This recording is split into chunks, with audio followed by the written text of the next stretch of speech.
trying to wean myself off of political content. I think the election season was a lot for me. I mean, the whole year doing interviews with politicians and people that were going to be campaigning to be in government in this country. My latest episode on the panel show has come out with Dr. Chaba Mape, who is a PhD in architecture. Please go check it out. I thought that was pretty dope and something different from sitting with politicians.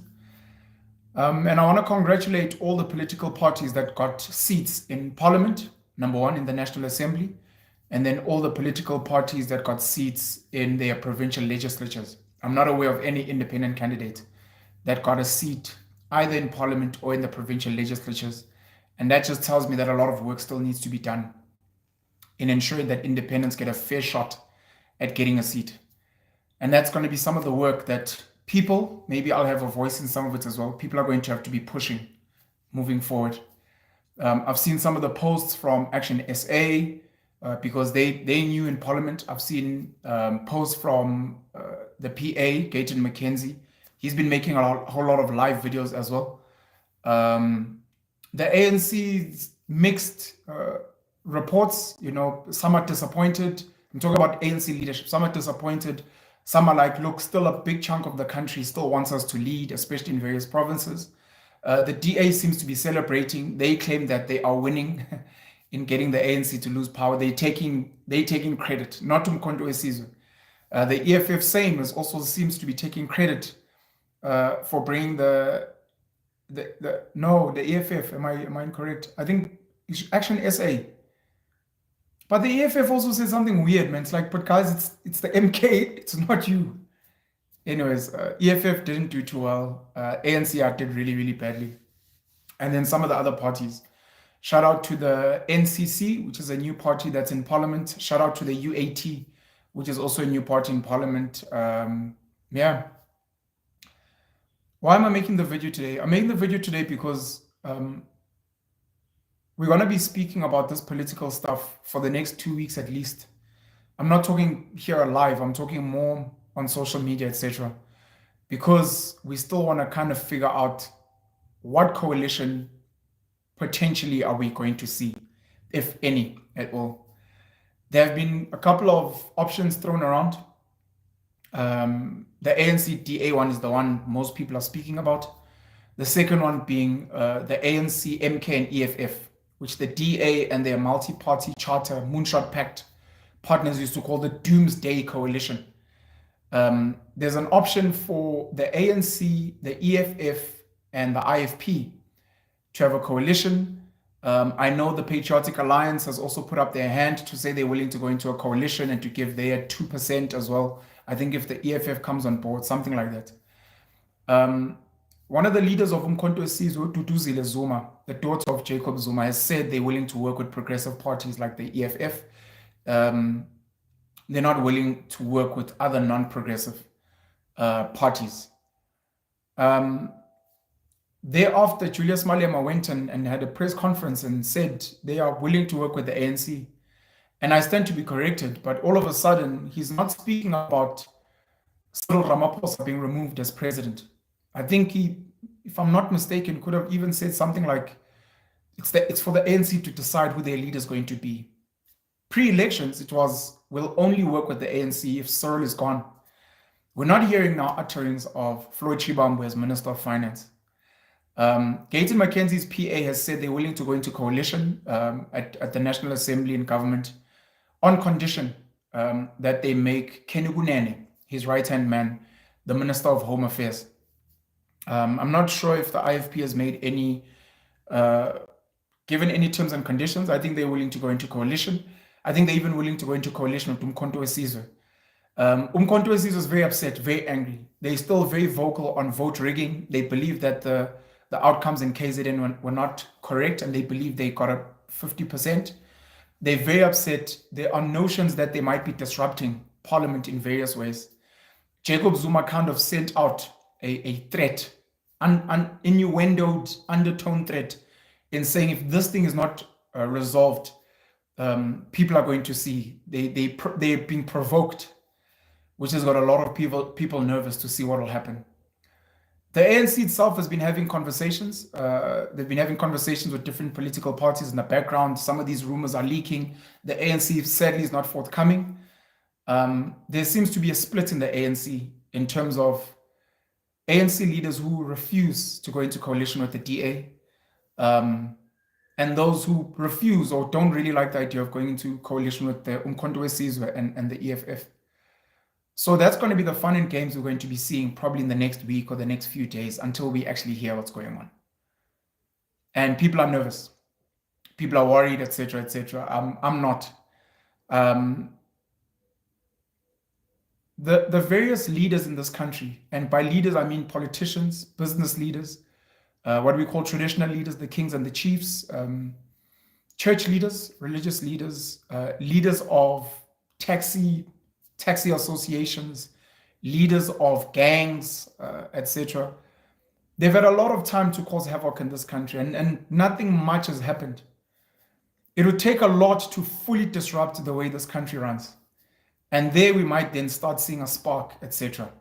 Jacob Zuma being angry, and maybe some of people in KZN being angry, I don't know if that could lead to a civil war. There could be protests, there could be destruction of property. I mean, we had the riots, of which the riots weren't even that major. We have to be honest. People that don't understand how these things work, it wasn't that crazy. Yes, some things were burnt down, some shops were destroyed. There was a lot of damage, of course. It wasn't great. But from my understanding, and you guys will correct me if I'm wrong, from my understanding, outside of the issues we had in Phoenix with the clashes, I think, between some Indian people and black people that were killed, the riots didn't lead to killings, kidnappings, etc., etc. It was mostly destruction of property and stealing of property, of goods inside some of the shops. I stand to be corrected. I apologize if I'm forgetting certain things. We've had load shedding in this country. You would have thought would have led to big protests. No one has really disrupted the gangs in the Cape Flats. No one has disrupted the drug industry in this country. We were bullshitted with the whole COVID nonsense. And I saw an article now with Dr. Anthony Fauci speaking about how some of the regulations, he's not really sure how they came about, and he didn't endorse them, and they were not scientific. And no one is being brought to book, and it's not surprising for me. It's okay. Nothing's happened there. Businesses were destroyed. Money was looted. We were lied to. Nothing much has happened. State-owned enterprises have been destroyed and sold. Businesses have lost money. Tenderpreneurs, especially when Cyril came in, new tenderpreneurs got flushed out. Not much has changed. So it would be very interesting if Umkhonto weSizwe or anyone else, could be the EFF, it could be maybe even the DA or the ANC, decides we actually want to go violent, you know. In my last video, one of the things I tried to touch on was the idea that it's difficult to compete fairly in the economy of South Africa as someone who is previously disadvantaged. So previously disadvantaged in South Africa is female, Black, African, colored, Indian. I think, depending on who you ask, maybe Chinese as well. But to be honest, for me, previously disadvantaged is anyone who wasn't well off pre-1994. This includes white people. There have been poor white people in this country, even under British colonial rule, even under apartheid rule, who are not connected to the right families, who are not in the right neighborhoods, who didn't have the right surnames. Similar to some of us today, you know, we're not connected to the right politicians, we don't have access to the right tenders, business funding, etc. So same thing happened to white people. As a previously disadvantaged person, it's difficult. For a white Afrikaans boy from Brakpan to be able to get into the circles of the rich, to be handpicked by the Stellenbosch mafia, to go and run business is not easy. It's easier than a black boy from eTsakane. I think eTsakane might be Kasila se Brakpan, I stand to be corrected, or Duduza, those areas, or Langaville, etc. I'm not sure. Go Brakpan. The white Afrikaans boy is white, of course. He speaks Afrikaans. So if ever he applies himself at school, especially if he's in the rugby circles, because those are really cool circles, he might end up getting a bursary, a scholarship. He might end up going to study at a Universiteit van Stellenbosch, Marties, and maybe start networking with some of the guys there and then work his way up the ranks. For the black boy, it's tougher. They're not white, of course. They're not Afrikaans speaking. They might end up studying at the University of Stellenbosch, but if they don't play rugby, they're not in the circles. It would take a lot for them to be picked. It's thanks to employment equity and the likes. You needed to have been in the circles. There was a gravy train that passed at some point. People keep trying to create new gravy trains so they can eat. I think Jacob Zuma and RET is the attempt at building a new gravy train for new people to become rich.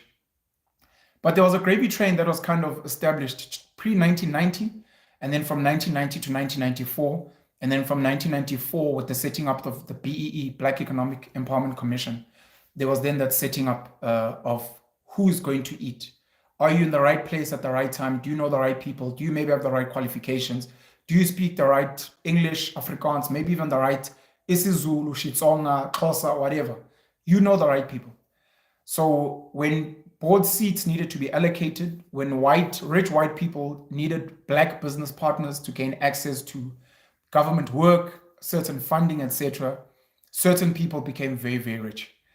From that point on, those same people that have become rich, along with the white people that gave them that access, have kind of worked hard to keep other people out. The best they can kind of give you is if you do really well at school, you'll get a good job and you'll earn well. 30,000, 50,000, 70,000, over 100,000 rand a month. Just working at an investment bank, working in an insurance company, working as a medical doctor, working in the right big 4, big 5 law firms. You can kind of live a comfortable life. But in terms of being part of the elite, people that have not a net worth, but let's say like a portfolio, an asset portfolio of worth 50 million, 100 million, it takes something else. And normally it takes relationships, not just skill. To build from nothing to 100 million is a lot. And one of the jokes we've made with friends is it's almost impossible for an ordinary black child to build a 100 million rand business without government involvements in some way. It could be funding from the IDC, could be funding from the NEF, it could be access to government tenders, it could be government buying your app, it could be a certain private company that is looking to score BEE points, buying your business for 100 million or partnering. But for you to just say, I will build a spaza shop and then take it to a level of ShopRite without government involvement, without being favored by certain government officials, BEE funding, and it's almost impossible. That's a reality. It's possible, but it's really, really hard. But like I said, even the white child struggles. So previously disadvantaged, it becomes difficult to play in the mainstream economy. And you then find that people like Jacob Zuma and his people, maybe not him directly, but the people that support him, because they were trying to set up a new gravy train, they couldn't do it using CODESA. They couldn't do it using this rainbow nation of Nelson Mandela and BEE. So they needed something else. And that something else is now what's called RET, Radical Economic Transformation. But it is almost a reimagining of BEE. And the whole idea is to get new people to come in and play. And you best believe, just like 1990-94, there are rich white people and there are ambitious white people who are not rich. This includes Indians, coloreds, who are like, well, we didn't benefit from British rule. We didn't benefit from apartheid rule. We didn't benefit from BEE. RET might be our opportunity to eat. So you'll find a lot of white people getting close to Jacob Zuma, Guptas, Indians getting close to Zuma and other people, because people are like, look, there's a chance to eat. One of those almost became the nuclear deal that we almost signed with Russia. I don't know if it was going to be 100 billion or 1 trillion. They had some estimated cost at some point. People are like, yeah, this is going to be the new arms deal and we want to eat, Baba. Then there have been other things. People wanting to get involved in business. I mean, you had Umzwanele Manyi, who through Gupta's and vendor financing was about to become a media mogul through N7 and the New Age. Duduzane Zuma became a new rich guy during that era. I can imagine people like Abo Lucky Montana, Brian Molefe, Matsila Koko, Dudumien. They may have been the New Age Patrice, Cyril, Dr. Anna Mokhokong, Daphne Mashile Nkosi, Bridget Mutsipe Khadebe, Saki Matozoma, Mzikuma, Lazarism. There's this bunch of BEE beneficiaries of that time. And these guys are like, we're going to be the next. And at some point, Malusi Kigaba was going to be the Minister of Finance under this RET, this creation of new black, maybe Indian, maybe white, maybe colored billionaires in the country, and what that was going to look like. Now we're sitting at a time where we're speaking coalition. Like I said, I don't think much is going to change, but it's just going to be these constant fights for who's going to be running the economy. I have said before that this country is run and controlled and kind of owned by big business. I'll have to try and find a nice analogy to bring it home for you to understand that. Imagine any piece of land, because South Africa is just a piece of land. Imagine any piece of land like a town. In that town, there are maybe 3 to 5 families that run everything. They get the tenders, they own the fuel stations, even if they're franchises, they own the food franchises, they own the chunk of commercial property, they own the biggest farms, and so they fund the local mayors, the local politicians. They know in almost every town or city you're in, you'll know the 3, 5 families who are wealthy. It's mostly like a white family.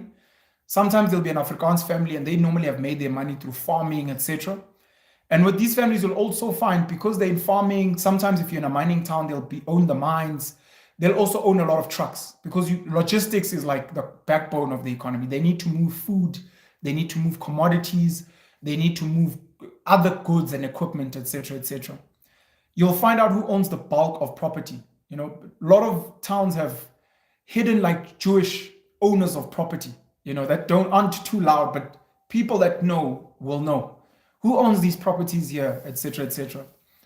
I'll tell you, in my hometown, Newcastle, there's 2 popular families, but then there's others. I wanted to add that there'd be a black family now that has become rich since '94 because they get the biggest tenders and. So in my hometown of Newcastle, you've got the Oosthuizen family. They own NIDA trucking. If you've ever driven around Mpumalanga, Newcastle, parts of Gauteng, there's these blue trucks, NI/DA, NIDA. They literally get their trucks directly from Volvo, and they've got a huge fleet. I don't even want to guess how many trucks that they have. They transport commodities. If you go onto their website, you'll also realize, I think last I checked, they've got a 5 billion rand property portfolio.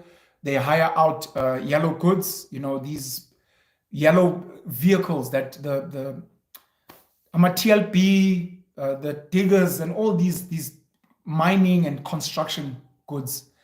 And I'd like to think they probably own farms, etc. That's the Oosthuizen family. And last I checked, Nicky Oosthuizen was the patriarch of that family. Not a lot of people know him, but that's Newcastle. Like I said, you can do this for almost every town or any decent town in South Africa. You've got the Jamluddin family, of which I've got a relationship with one of the sons, Ahmed Jamluddin. Good friend of mine, medical doctor, qualified in the United States of America. They own car dealerships, a lot of car dealerships.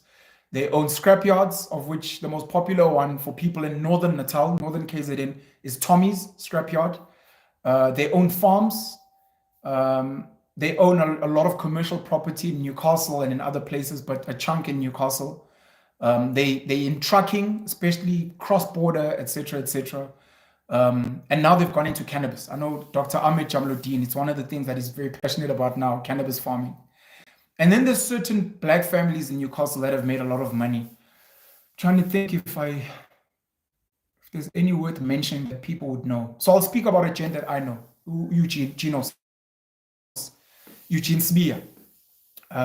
They got into the tender game, I think, around KZN. But Ginos of my generation was like the richest boy in Newcastle. Playboy, driving fancy cars, black on black on black, got the hottest girls. His cars would be branded number plates, Ginos, ZN. He was the guy. I think he set up a record label at some point in Newcastle. He used to fund a lot of initiatives. He created jobs for a lot of people. I think he went into trucking at some point. Yeah, man. And again, he's not unique. If you've traveled around the country, you'll know, especially in places like Mpumalanga, there's some of these families, boy, that have these black families. Of course, there's Robert Gumete and his family. Abo Sim Dope, rest in peace, AKA. You've got Matthews Posa, for example, who's even got a school named after him in Ombela, Matthews Posa College.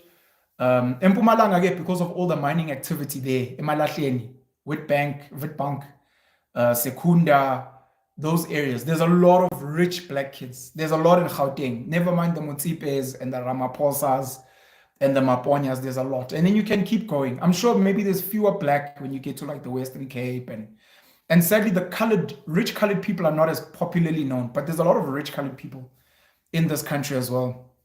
I think when I was in Grahamstown, I heard there was a Ranchard family, Indian Muslim family. The Indian Muslims are also deep into business, especially because a lot of them start with the wholesalers, the cash and carries. In Newcastle, we've got Value City, we've got North City.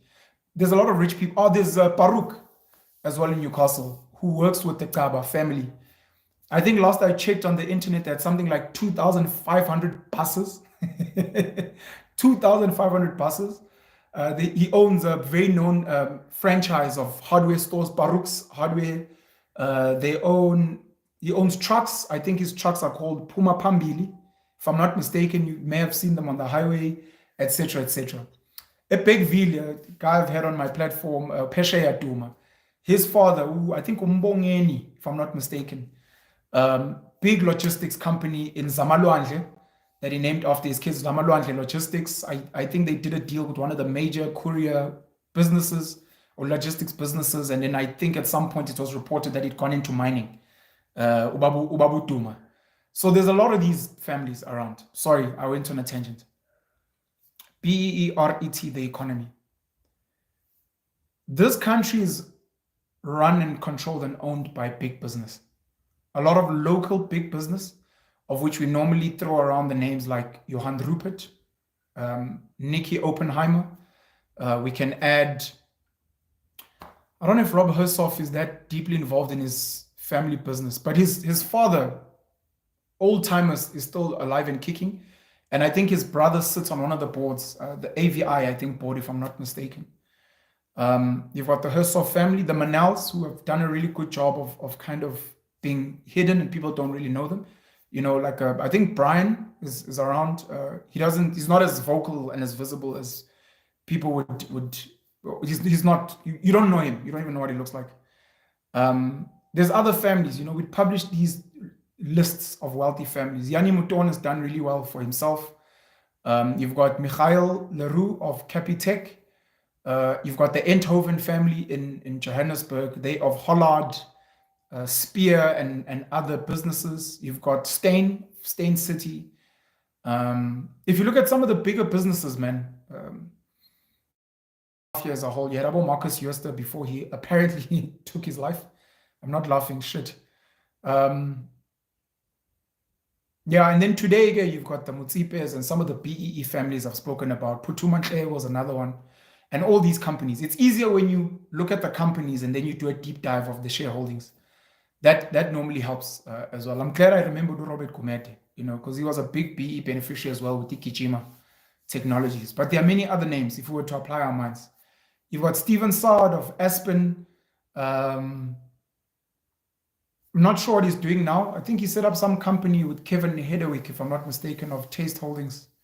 Not Taste, of Famous Brands, sorry, the Halamandares family, Steers, Debonaires, whatever. But Brian Joffe, Bidvest, the companies that run this country, essentially. And then there's foreign companies, of which a big part of them obviously came here initially for mining. So a lot of them still run the mining stuff. If you go to the mines, you'll find all these BHP involved. Of course, the energy companies, your Shell, your Beyond Petroleum, BP, your Total. Today we've got Astron, which was Caltex, which is owned under Glencore. And then some of these commodities companies have come in. I've spoken about these things, Trafigura, Vitol, etc.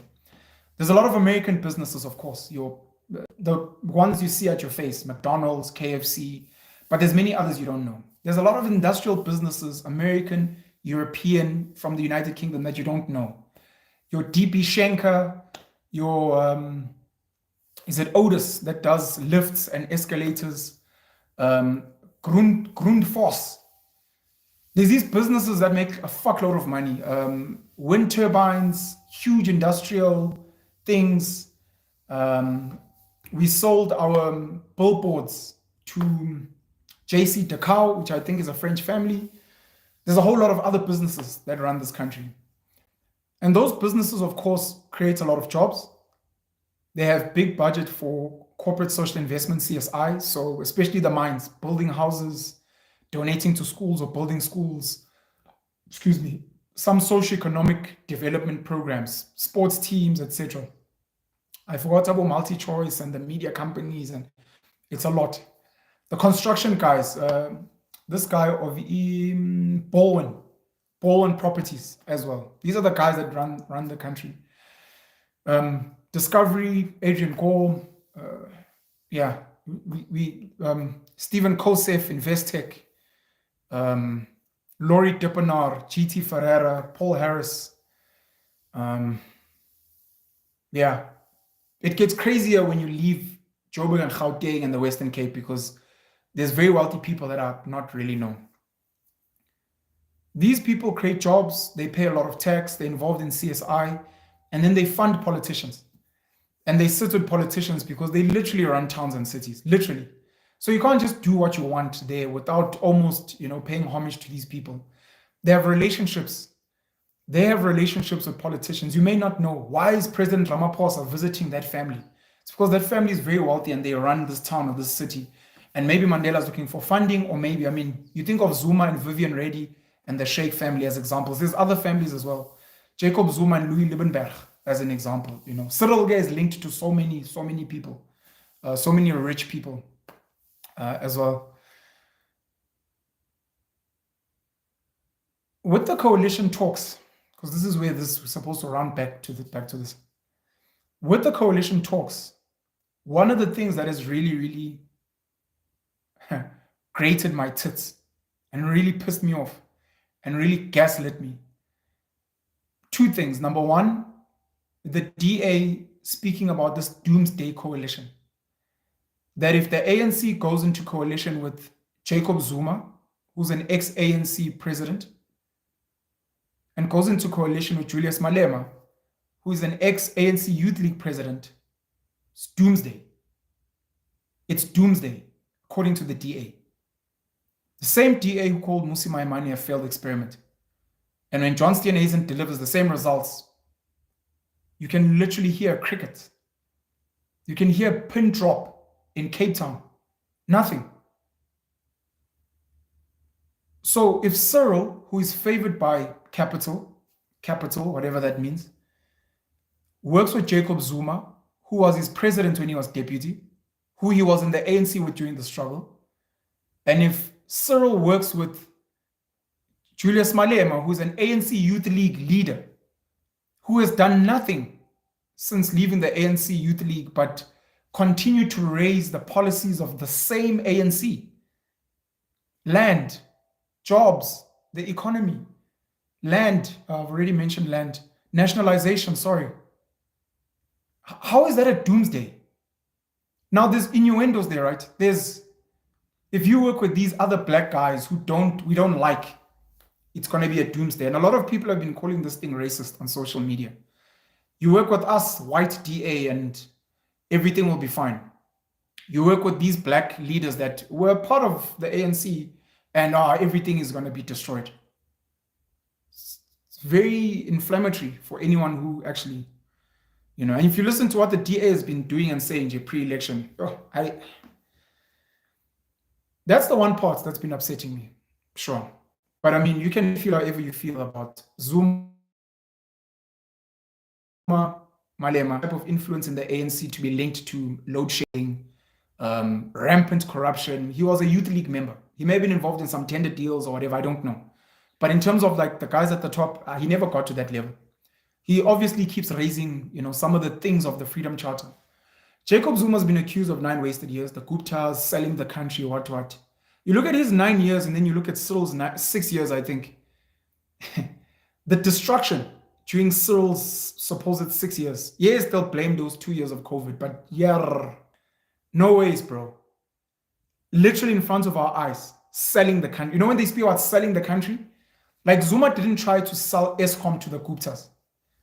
The Guptas were just supplying coal, like Glencoe and Shanduga.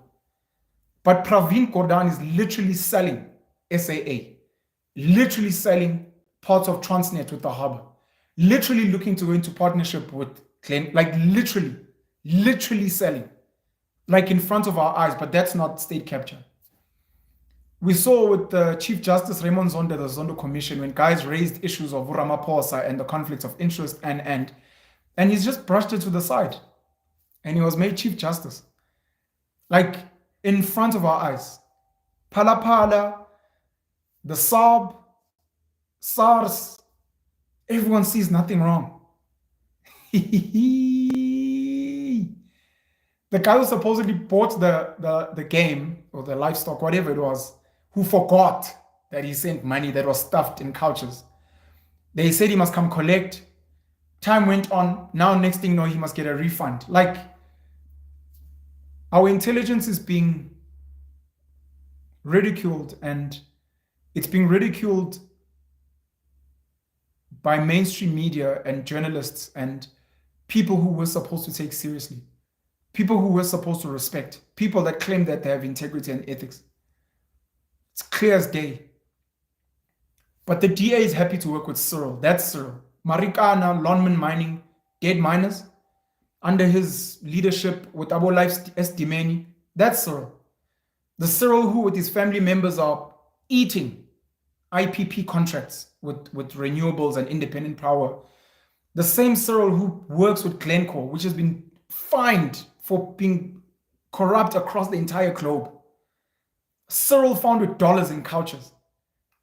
That's Zuma's never been found with dollars in couches. Zuma never was linked to a company that led to the killing of miners. Zuma's, as far as I know, we could maybe if the nuclear deal went through, we could have linked to Kulubuse Zuma, his nephew, to maybe the Russians and Putin. And you can maybe link to Duzane Zuma and the Guptas to some of the benefits that they got.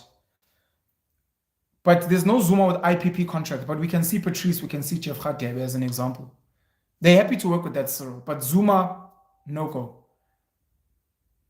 The second thing that's really upsetting me is the constant media blast of how the Rand will take a knock if the ANC goes into coalition with the MK and EFF, and how investors will withdraw their money and capital will take flight.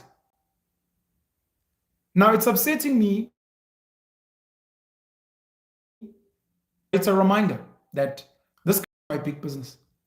And it seems big business is the one that wants to dictate to the ANC what must happen, which is normal. It's just now it's being done in our faces. These are normally things you'll read in obscure articles and certain books that are written. You're like, shit. So the ANC was summoned to sit with big business and they told them, no, go into coalition with the DA because this is what we want, blah, blah, blah, blah. But they're doing it in front of our faces. We've got an arm wrestle in this country of the West versus BRICS. And I know Jacob Zuma, the RET faction, that supposed new gravy train, that is who was meant to drive that gravy train, BRICS nations. The Chinese, the Russians, maybe the Brazilians and the Indians saying, if America wants to pull out, if the UK wants to pull out, it's fine, we'll come in. We'll bring a Mahindra plant there. We'll bring a Tata plant. We've got Bake today. We'll bring Beijing cars to be made there. We'll come manufacture. Don't worry if they pull out. We'll bring our fast food stores if McDonald's and KFC leave. Don't stress. We'll bring our financial systems for you guys. We'll bring whatever. We'll bring electric vehicles. If America and Tesla don't want to come through, China manufactures the most EVs in the world. You're good. We've got you. The Indians will come through and they'll develop technology for you. We'll build infrastructure. Don't let them threaten you. We've got your back. So Zuma and the guys were very confident that it's chilled. I mean, Floyd Shibambu, Mbuiseni Ndlozi, they keep hammering on China. China's such a great example. China, they're not speaking about America. They're not speaking about London, the United Kingdom. They're not speaking about Germany. China. Which I said, that's what we envision. We envision these guys coming here, helping us build, fix whatever infrastructure, and then we're going to plant our people to make money. And we're going to be there reimagining. Floyd Shibambu will be the next Patrice Motsepe. Mbuiseni Ndlozi will be the next Cyril Ramaphosa. Julius Malema will be Putin. They're good to go. Jacob Zuma, same. Our mainstream media, the biggest media platforms in this country, are saying it's bad if Zuma and the EFF and Malema come in. It's like it's a no-brainer. The ANC has to work with the DA. Why then did we vote? If it's all about the so-called rand, which only reacts with Zuma, it never reacts when there's load shedding under Ramaphosa or Andre de Ruyter. It never reacts when there were riots. There were riots, especially in KZN. Never reacted. No ratings agencies, downgrades, even when we were supposedly grey listed financially. None of that under Ramaphosa. All of that disappears. And all of a sudden, out of nowhere, when Zuma now is running the MK back with a bang, that is really disrespectful to our intelligence.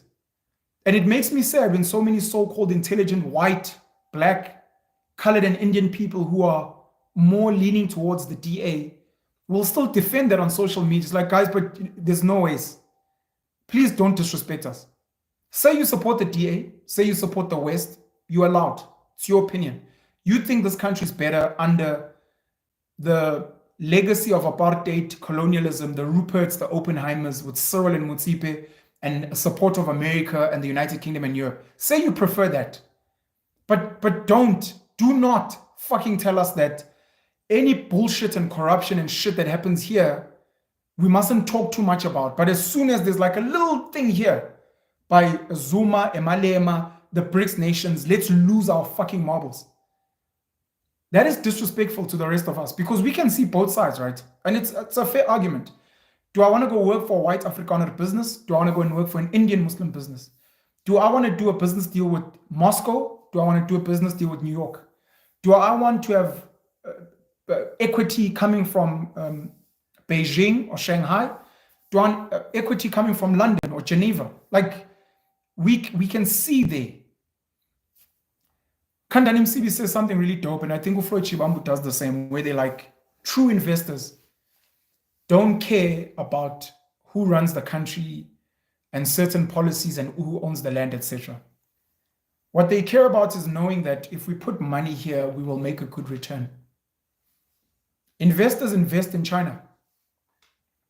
With all the surveillance and China is a dictatorship and the Communist Party, and investors invest in China and make money.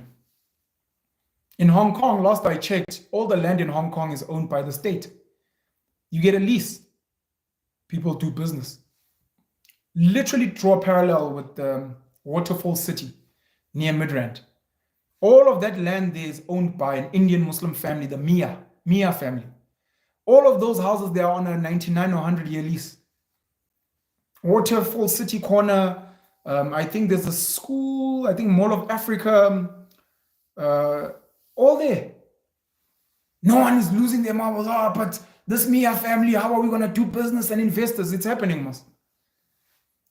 State-owned land, literally tribal land, Ngonyama Trust, under a trust where the main guy is the king of the Zulus, Umisu Zulu. That is a form of state-owned land, but owned and controlled by. You cannot own any of that land. But there are so many businesses, white, Indian, black, foreign businesses, mining, farming, property development, tourism on that same land, but they don't have a title deed. They have a permission to occupy and they have a lease. They pay their lease up and they carry on doing business.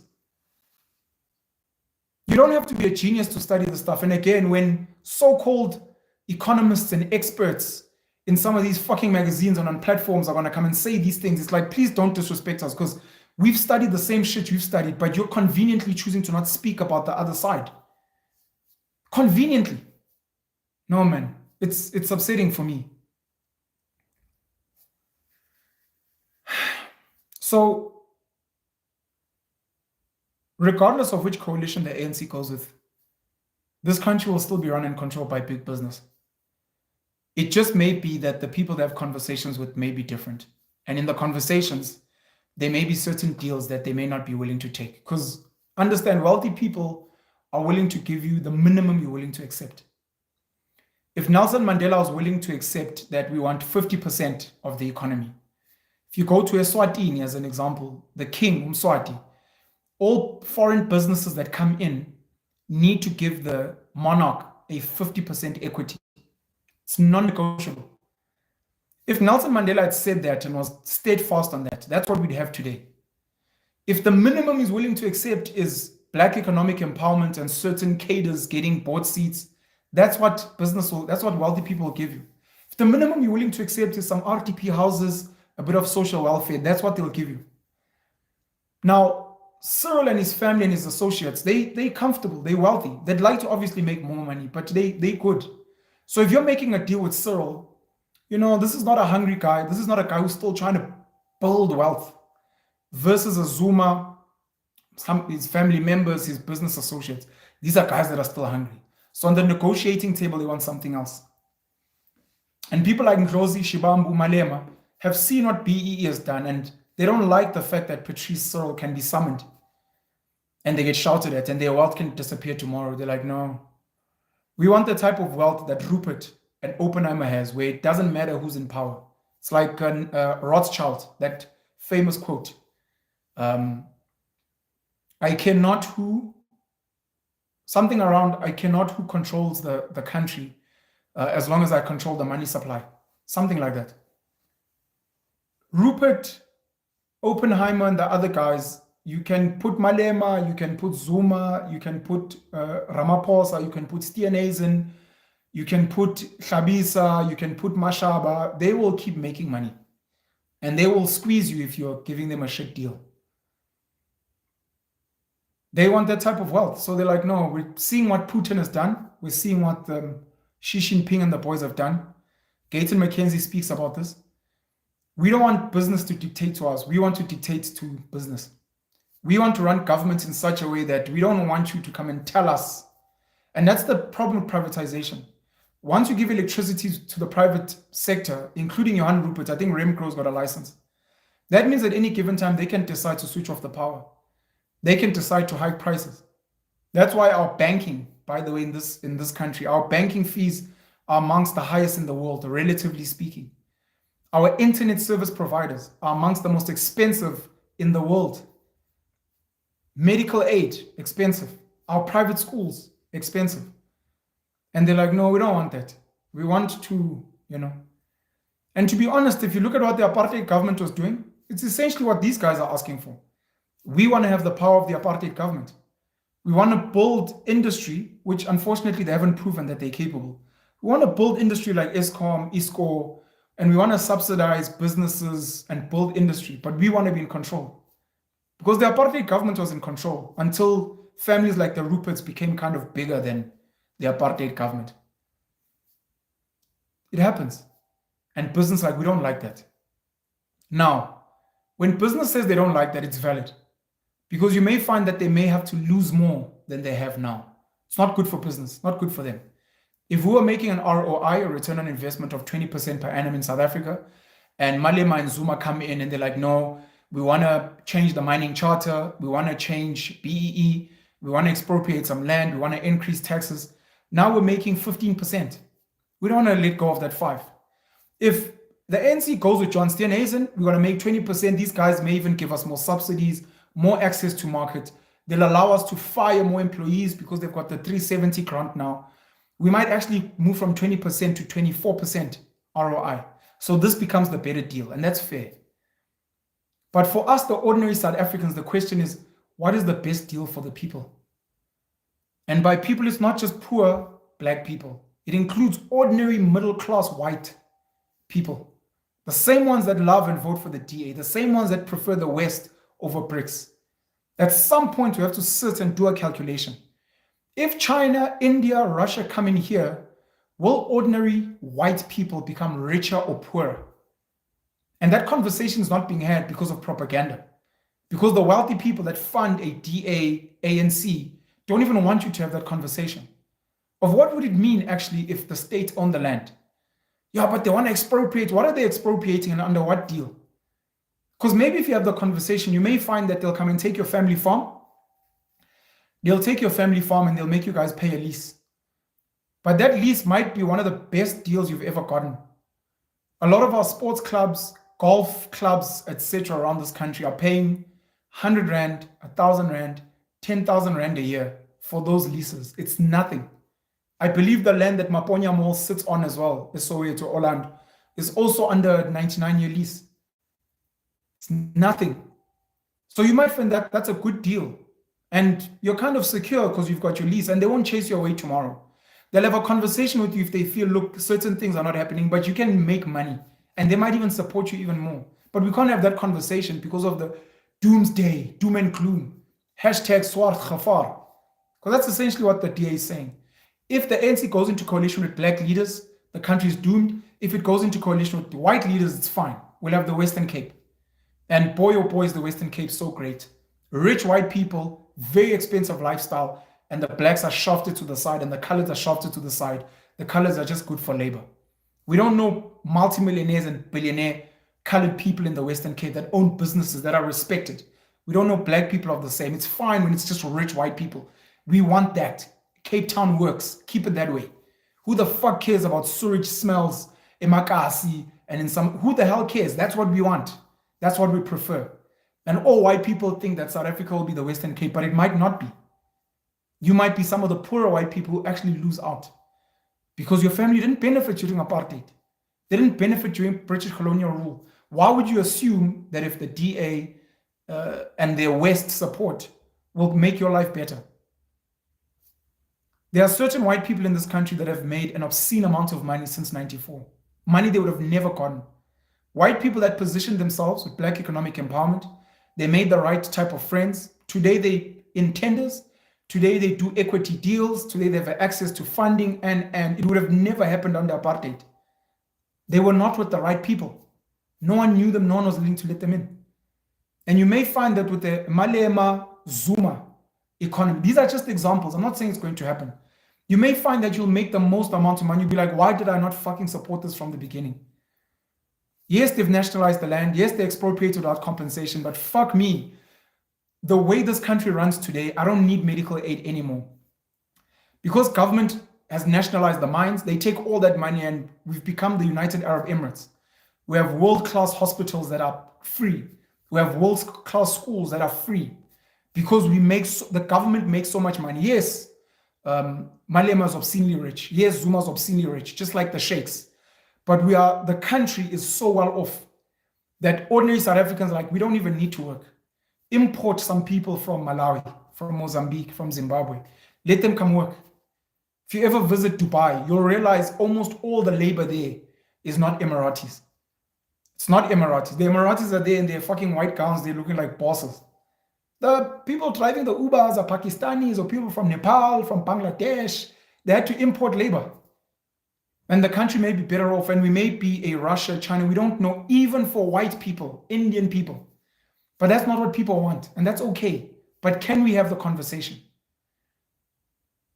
I don't trust Jacob Zuma to be coming back into politics with good intentions, personally. As much as I love Zuma and I shed a tear thinking about him last time, I think he's angry. I think it's payback. I think he's also frustrated by what the ANC has become, which is kind of fair. The ANC has been a sellout organization, probably since inception. It's one of the things myself and Upapa and Upasha, who I had on Dope Conversations, we agree on. ANC was set up by black intellectuals who wanted to have a seat at the table, and fast forward to 94, and those guys got their wish. They unfortunately, in their fight, ended up attracting some of these dirty blacks, the herdsmen and the uneducated. So unfortunately, now they're dealing with those guys. And some of those guys are not idiots who just keep quiet there. They're also like, no, we also want a piece of the pie. And no, we don't speak good English. No, we don't speak good Afrikaans. No, our kids don't go to prestigious schools. No, we don't like rugby. No, we're not into cricket. No, but we also want a stake. And we don't want the same deal that you were given Mandela, Ramaphosa. We want a new deal. We're looking at some of the BRICS nations like, we want to learn from history.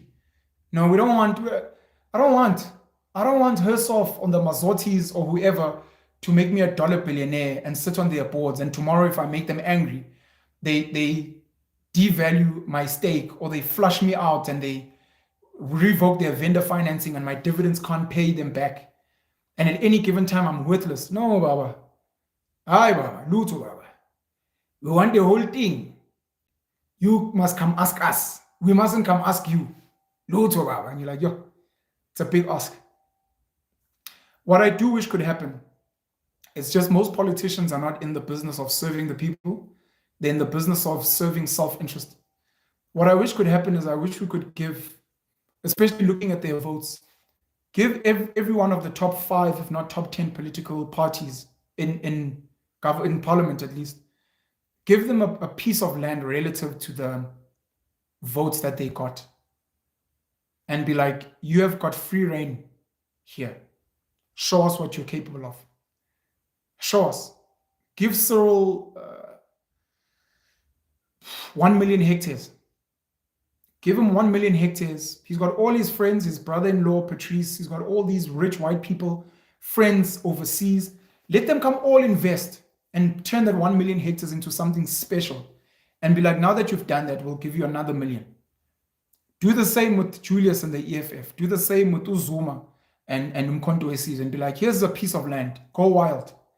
Bring the Chinese in. Bring the Russians in. Do what you want. Dala what you want me, bro. Dala what you want me, bro. It's free reign. Show us what you're capable of. And let the people see and be like, yo, yeah, look, hey, this is nice.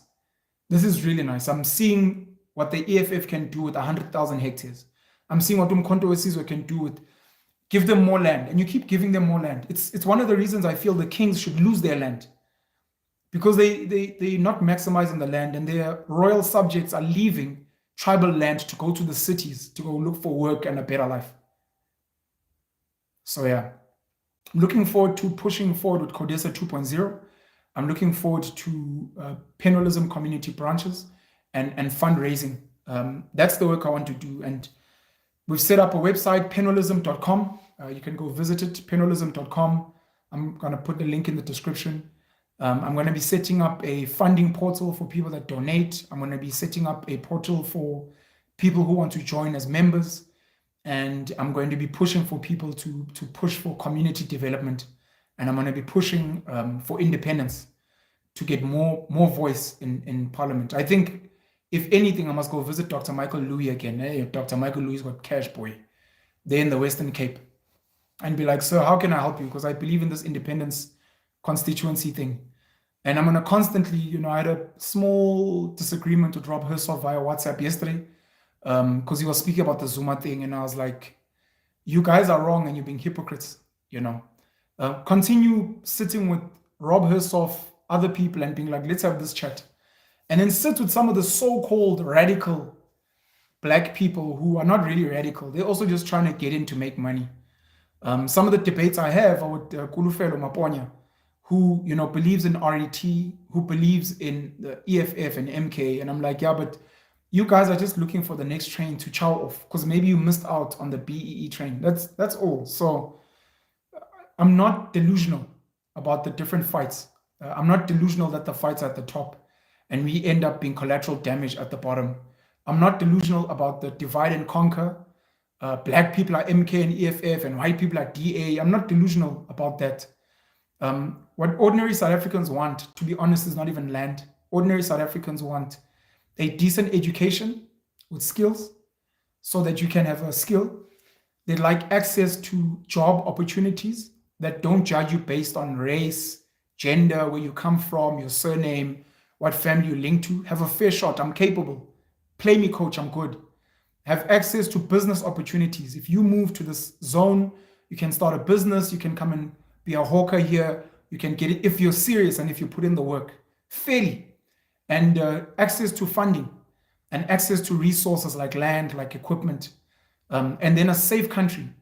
No crime or minimal crime. Making sure that the laws are adhered to, including by politicians and big business people. Make sure that people are documented. Everyone knows where they should be, where they are. Try and develop the rest of the country so some people can move home. There are people who are in Cape Town, who are in Johannesburg, who are in Durban, who absolutely hate being there. They are only there to make money. That's why as soon as they get a gap, it's a no-brainer. As soon as they get a gap, it's holiday, they're on leave, they leave. They are not happy there. They're miserable there. They're only there to be workers. They would rather be in their hometowns. And people would like to be able to develop, even if it's not moving from Mu to Joburg, but maybe from Mu to Newcastle, like working closer to home. Can we not just develop and industrialize the whole country? It's a great conversation I had with Zimasa Vabaza when he did a trip to China. I think it was last year, if I'm not mistaken. How China is intentional about industrializing all of China, not just parts of it, making sure that this province is known for this and there's an economy there. This province is known for this, there's an economy there. This province or this town or this city is known for this. It can't all be concentrated in Johannesburg. Can't all be concentrated in Cape Town. Can't all be concentrated in Durban. That's lazy. And that's not how you develop a nation at all. It's really, really not. So these are the more intelligent conversations we're meant to be having. So yeah, I just wanted to share those thoughts with you. For me personally, I'm in two minds. I hope the ANC does a deal with the DA, but I hope the ANC doesn't do a deal with the DA. So I'm very frustrated with the ANC, all of it. Nelson Mandela, Mbeki, Motlanthe, Zuma, Ramaphosa, Malema. I'm angry with the whole ANC. I think they've really fucked up this country. They can blame it on the West, they can blame it on white monopoly capital, but they're meant to be the caretakers. They're meant to be the people negotiating aggressively with the economy, the people that run the economy. They're the people that are meant to be bringing us into their confidence and telling us, including Zuma, telling us, guys, I tried to change this thing, it didn't work. All these people here, Ramaphosa and these people refuse because I wanted to create new black millionaires. Tell us so that we know, because you're our representative, we fucking voted for you. Tell us, bring us into your confidence. Have Cyril Ramaphosa say, look, unfortunately, black people have destroyed these things. We feel if we partner with white people, they're more capable. We'd like to bring in foreign investors here because we're not really good at what we're doing. Bring us into your... Why the hell are we voting for you if you're not going to speak to us? Tell us. So I blame the whole ANC for what they've done. I do not think the DA is much better than the ANC. Yes, white people are generally marginally better at governance, less leaning to looting, but it's because they've been economically empowered and they've had a dignified, decent life for a couple of generations now.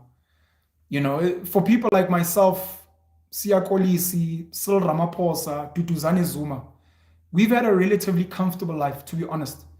So we can understand the concept of don't loot, don't be corrupt. Why is it so dirty here? Let's do things right.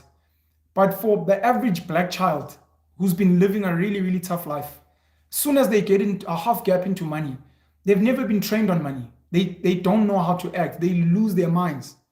I blew it. These people that win the Powerball or the lottery and they blow the money, they have no training, nothing. So we've got that problem. So white people generally don't have that problem because they've been in these spaces for longer. They generally white people have a fair shot in this country. They generally have a fair shot at good quality education. They generally have a fair shot at getting a job, getting into business. They may not become rich, but they have a fair shot. The average black child does not have a fair shot at good schooling, at good job opportunities, at good business opportunities, because the average black child doesn't speak good language. They didn't do well at school. And then there's that ripple effect that follows on from there. So something needs to happen. ANC-DA, so I blame the whole ANC, sorry. ANC-DA going to coalition, the West is happy, BRICS kind of takes a knock, the transformation agenda gets parked, sadly, for the average South African and most South Africans. And to be honest, the way Cyril is moving, we start speaking about UBI, Universal Basic Income, where it becomes permanent, this thing of a grant. And the average poor person in South Africa, maybe even the average middle-class person in South Africa starts earning 3,000 Rand a month from government, and they never get into the economy. They never add value. And they just sit there being useless, sadly. And the investors are happy and the elite wealthy are fine. And all these black people that are trying to get into the economy don't make it. Maybe BEE gets scrapped. The idea of expropriation without compensation gets scrapped. The land conversation gets chucked into a fucking bin and nothing changes. And the DA gets to have more influence. They get to infiltrate the ANC better. And who knows, in time, maybe the DA runs the country or the ANC starts getting more white, whatever the case may be. It's fine. Will we go back to a harsh apartheid? I don't know. But people are getting poorer and things are getting worse. I was having a debate with an amazing lady who owns a clothing store. I won't mention her name. She's colored Indian. And she was saying, but in 30 years, things have gotten so much better. I'm like, Siswami, there's a big chunk of people in this country who their lives have changed nothing since apartheid. They still live in rondavels. They still fetch water from a river. They still have to set fires for warmth, for cooking. She's like, that's not true. I'm like, unfortunately, that's an ignorant stance from you. Ignorant stance. If Gates and McKenzie will speak about bucket toilets, if we're still speaking about pit toilets at schools, no, Baba. No. We mustn't be ignorant about what's going on in this country. I would like black people to get fucked so that at some point people will be like, but you guys had a black government. You guys had the ANC. And you kept supporting them, and eventually they handed over to the DA. Kanti mfunani. We gave it to you, and you fucked it. It's like land. You want to give black people the land so that they can sell it back to the white owners at a huge discount, or let the land lie fallow, or fuck up the land and be like, you got the land and you fucked it up. You've lost it. It's gone. Because you refuse to go and educate yourself, upskill yourself, understand how to work land properly. So this is on you. And a part of me really wants the ANC to get fucked. I really want the ANC to get fucked. I want black people to get fucked because most of black people's problems in this country are self-inflicted. Most. I live a comfortable life. I live in the northern suburbs of Johannesburg. I have access to almost anyone I want. I have privilege. People at work today, I get to be at home. I do what I want, Baba. I'm relaxed. I can travel anywhere I want. I can fly anywhere I want. I've got really good privilege, and so does my family, my immediate family at least. I've got kids studying at good schools, etc., etc. My kids are comfortable. I told the story of my mom and how some of the decisions and the work she put in is what led us to here. Now, my mom is not unique. My mom and my father are black South Africans.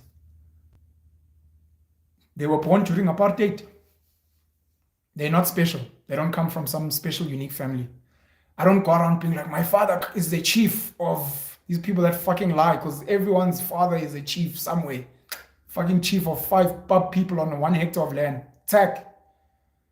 My mom is not some princess of nothing. They made certain decisions in life, and we're not the only ones. There are many, many black South Africans. Parents were born during apartheid.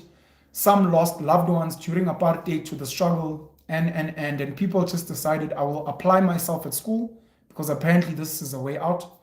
I will apply myself at tertiary. When I get to work, I will work. My mom's been teaching for over 40 years now, waking up every single day to go fucking educate the kids of this nation. From Eshalanati to De La Salle Holy Cross College to St. Andrew's School for Girls to St. Stithians, she never fucking knew she'd teach white kids from rich households. It's blown her fucking mind. It's been dope. It's broken all the myths she thought she had about rich white people. They're so smart, they're so like, way whoopila. But she's made a lot of great white friends, old, young kids, bump into the malls. Hello, teacher, mom, see. You're like, whoa, it's dope. Just applied herself. And every day she still wakes up, goes to teach, puts in the work. Boring, sucks. But she's allowed us to have a privileged life. My father, even though he quit when I was in grade 6, that fucking loser, and he never really provided for his kids. If my father just kept it going, he's maybe a good example of where people drop the ball.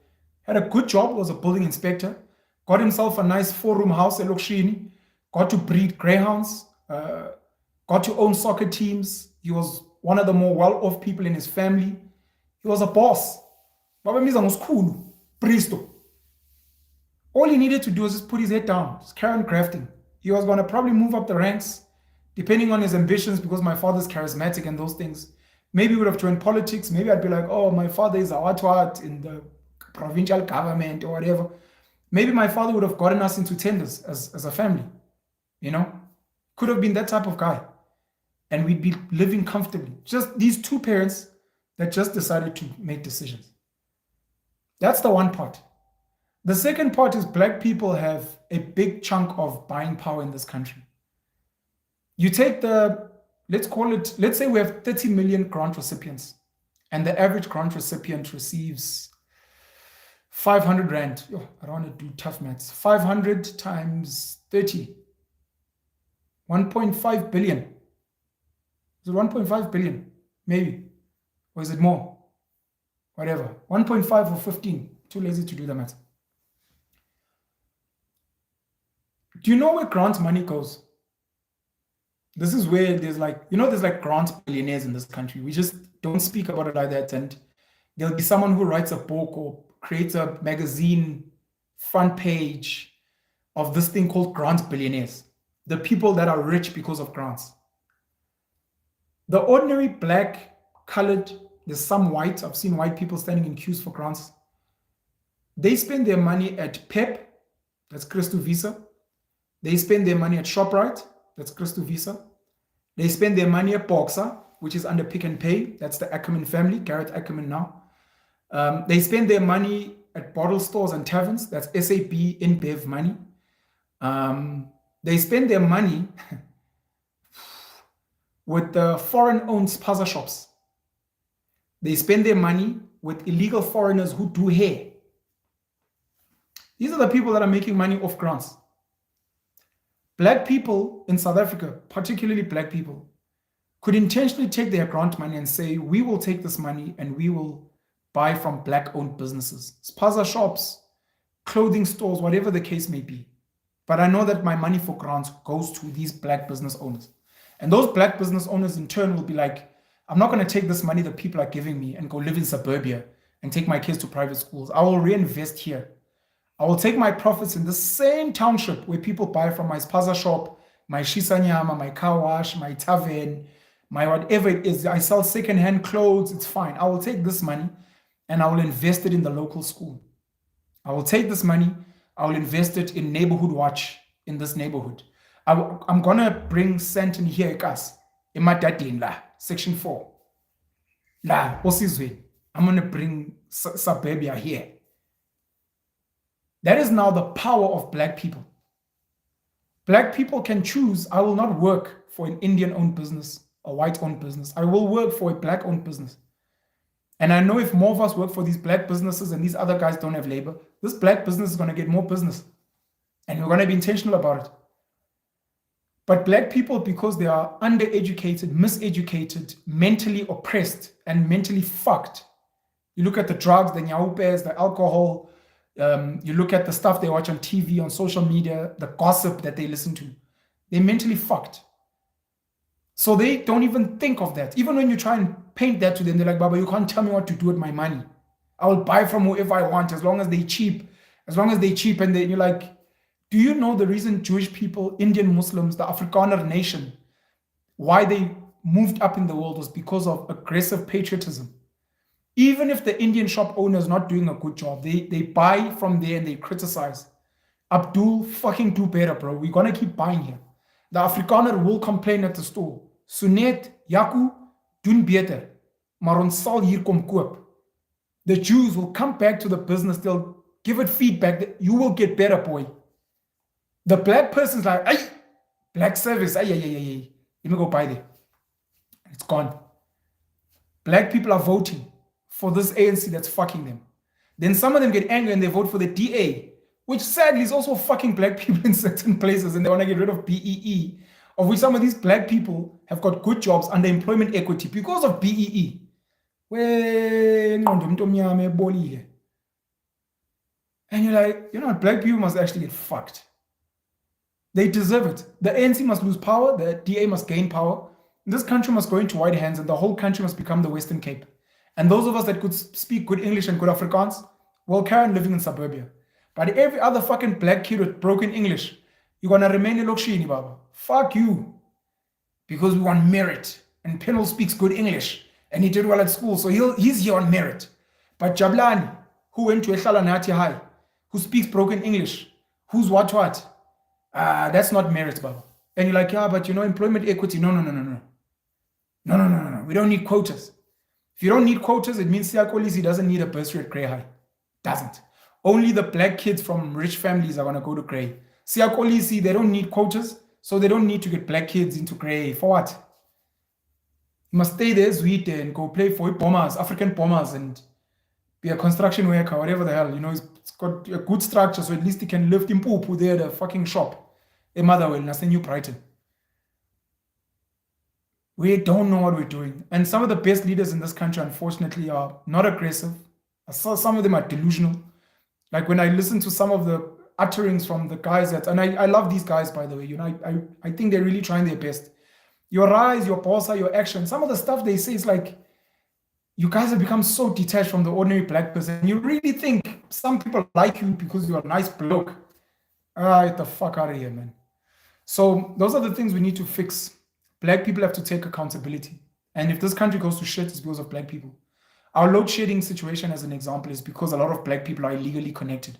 There are high percentages in townships. Alex, there have been others. 60% of this place is illegally connected. Where's ESCOM going to get money from? Be honest, because it's not getting it from you. And they're not the only ones. There's big, white residential areas and businesses that also are illegally connected, by the way. They're not paying for electricity. They also don't maintain their shit. They keep voting for losers. When they get a job, they do a shit show there. When they have a business, they don't respect their customers. It's mostly self-inflicted. And it's almost like, please, can white people run us again? So maybe an ANC-DA coalition so that this country can get fucked, in my opinion. Fuck this country and fuck the West. And fuck the people who look down and who are condescending and patronizing to the ordinary black South African and the ordinary South African who doesn't have the perks and the privileges you have. On the other hand, I am hoping the ANC goes into coalition with the MK and EFF. I sadly don't see much changing because, like I said, these are the old ANC dogs. It just may be as old as it is. Maybe Zuma and the guys might push for a bit more regulation change. So if BEE says 40% now, they'll maybe push it to 55%. If BEE says this funding goes to R1 million, they'll want to push it to 1.5 million. If BEE says the white business must get one BEE partner and front, maybe now you must get 3 and push some of those things. And then having a conversation about the land and what are we doing about the land, which I know all of them don't mean it. They don't genuinely believe in the land discussion. They don't. I've seen it. I'm having chats with Wandile Sihlobo. He's done great work on speaking about the land. I've read the land audit. I've spoken about the land. I think I've made a video as well. The leaders are not serious about the land issue. It's very easy to solve, by the way, in my opinion. And I'm going to make a video in the coming weeks speaking about our land situation in this country and my ideas on what we should do moving forward. So yeah, they're not serious about the land, but Uzuma will then get paid back. Maybe Ramaphosa gets removed, which I think is number one, what he wants. The RET guys get to come back. Maybe you see a revival of Malusi Kikaba. Maybe you see Obalega Mbete coming back into politics. We don't know. And then some of Cyril and his people maybe get flushed out. About Enoch Kotongwana, Praveen Kordan, they all fuck off. And then hopefully their nice, rich white friends will absorb them like Tito Mboweni for board seats and Trevor Manuel. Board seats, carry on making money. You know, we will fight these guys. Don't worry. We'll get them. And Zuma's old. He's going to pass away soon anyways. And this Julius guy, we just need to give him a few deals and he'll change his tune, because the more money and comfort and weight he loses and degrees they get, the more their words start changing. All of a sudden, the land issue is not exactly as we said, and the nationalization is not exactly about the banks taking them. It's not nationalizing the banks. It's now creating a state bank. It's not expropriation of all land. But some of the foreign businesses can keep running. Like, the more educated they get, the more weight they lose, the more money they get, you're like, sugar. So I don't see much of that changing, and more of just talking shit to the people out there, but hopefully getting a handful of more black colored Indian and then some poor whites into the economy at the very least, to be like, hey, at least 1 million more of us have jobs. At least 50,000 more people have access to tenders where they wouldn't have. At least 100,000 more people have access to business funding that they wouldn't have gotten. So we get to share some of the wealth of this economy, and it becomes that. So yeah, I just wanted to speak about this potential coalition that's coming. Politicians serve the rich. Politicians are caretakers of infrastructure roads, schools, hospitals, etc., and the laws, which is also legal infrastructure. They take care of infrastructure on behalf of the rich. The rich tell them how to take care of it, and then they send them out there. And if they have issues, they get summoned. And then they also take care of the poor on behalf of the rich, so that poor people have social welfare, are not too disruptive, are not causing riots, and. So they do that, including things like the 350, 370 grant, potential basic income, what. It's to keep the poor at bay. We'll give you money, we'll tell you what to do. Just make sure the poor don't disturb us. And then the middle class, yeah, politicians don't really deal with the middle class. There's a few of us, we're not really important, we're not really violent, we're safe, law-abiding citizens. We work for the rich to keep them rich. And then they take our tax and then they give it to the poor. And then the politicians make money here in the middle, and some of them get board seats. That's what a politician is. It doesn't matter which politician tells you what for what. Until politicians can fundamentally show a shift into like a China or Russia, and it takes struggle. And it almost always, I don't know if it's happened any other way. Let me say it always takes bloodshed. A lot of people would have to die.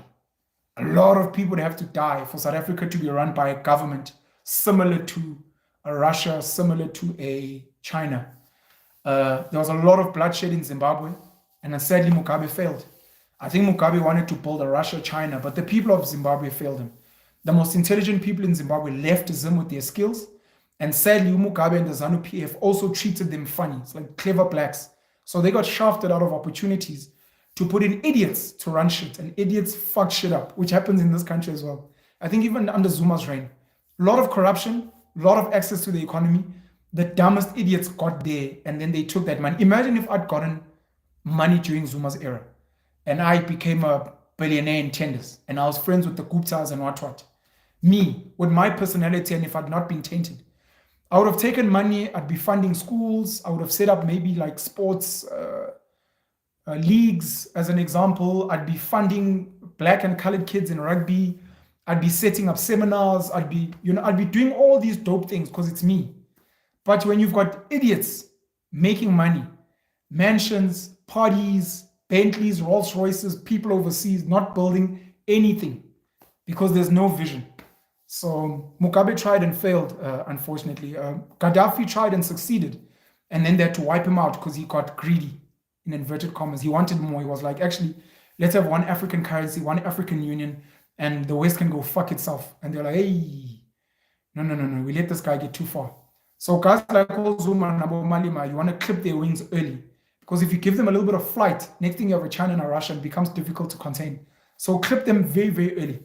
Clip a Steve Biko very, very early before he becomes a virus and he starts infecting people with the most powerful weapon of the oppressor is the mind of the oppressed. Something along those lines. So, yeah, so people like myself as well, if ever like I became a personality and people started listening to me and I started influencing, big business would have to call me in and try and build a relationship and be friendly like Nelson Mandela. And then depending on whatever deals we make, where I'm like, no, but the people want this, the people want that. I mean, my biggest thing would be skills. I'd be like, fuck all you rich niggas. Fuck all you rich niggas. You boys in the house. I'd be like, all I ask of you guys, the biggest thing rather I ask is aggressive skills education in this country. Almost every South African must have a skill. Fixing cars, building cars, farming food, processing food, building and construction, plumbing, electrical work, a skill that adds value to the real world.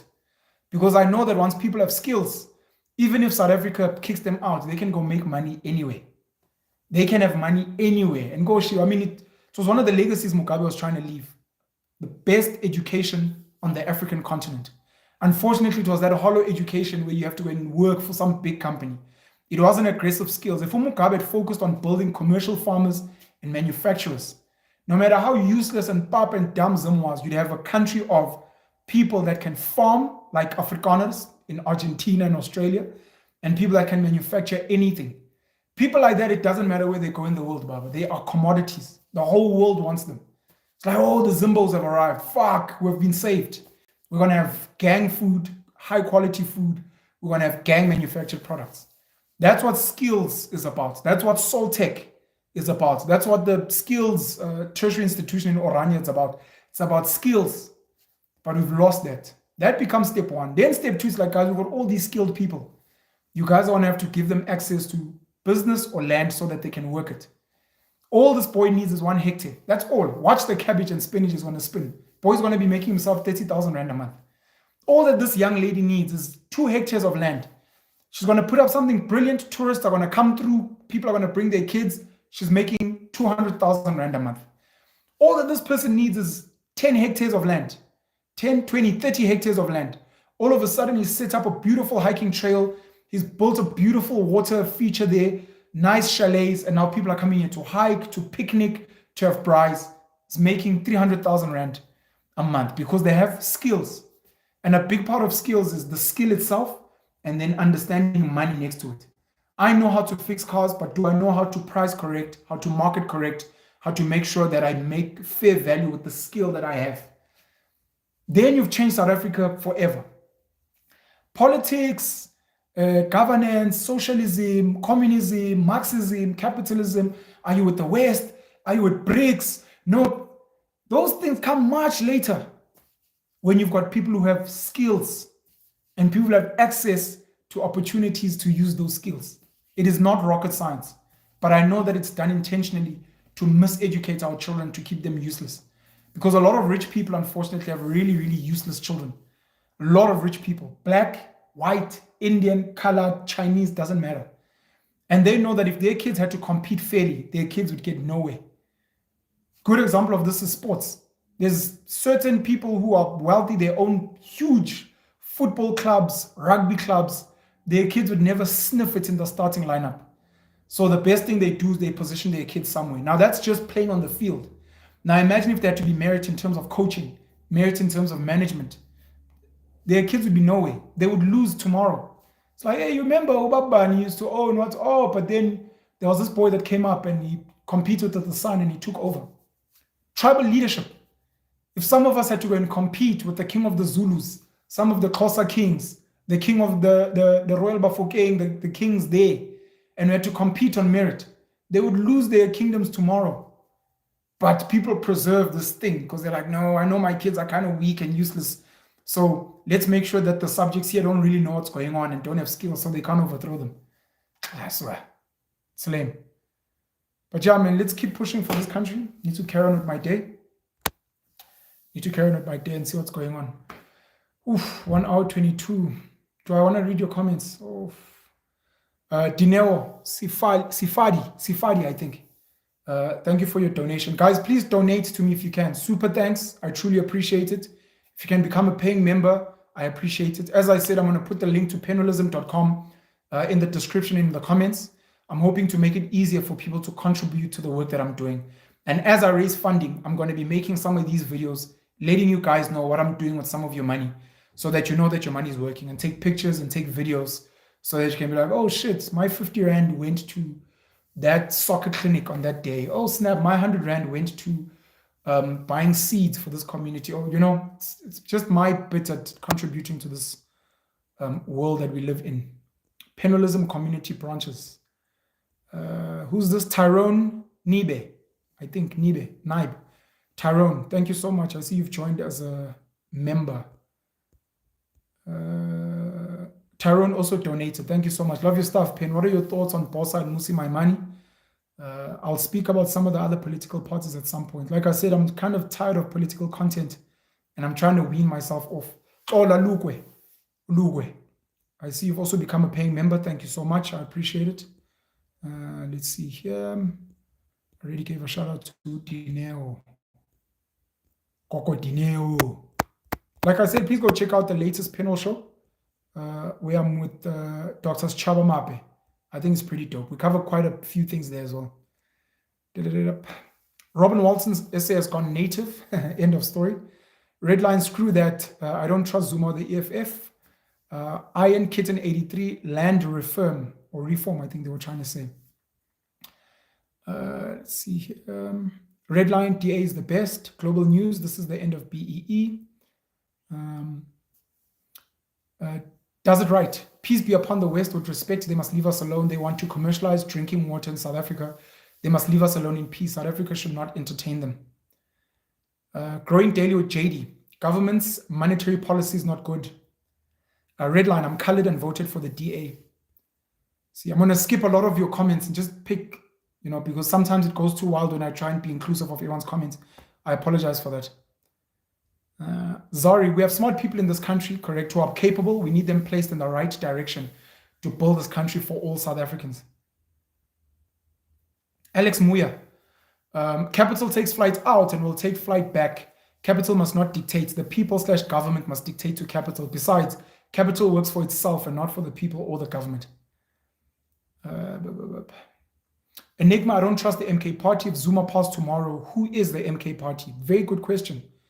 I don't think the MK has got solid structures. It's one of the reasons why I didn't vote for them. Glenn Gininza, I like you a lot. Please kindly refrain from vulgar language. I'm sorry for the vulgar language, man, but I will not stop. I'm sorry for that as well. Let's see here. Okay, people are chatting amongst themselves in the comments. I appreciate that. Guys can have lekker gesalsies here in my comments. Does it right? South Africans first.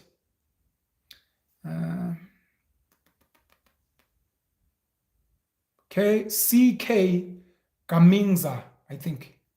I'm in the Western Cape, and that's lies. I see my community chase ambulances, police, and services delivery out of the damn area, and we need these services. So who's the problem?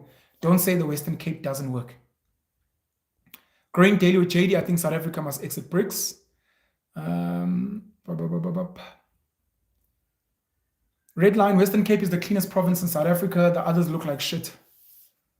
Let's see here. Michael Foster, because our government is known for, I think, misusing funds, I think is what they were saying. Let's see here. Nonolita, Gayton McKenzie should be president for one term only. Expropriation of land is fair, but not private houses, like Julius has said, and the DA is only following what the overseas financial analysts are saying. Let's see here.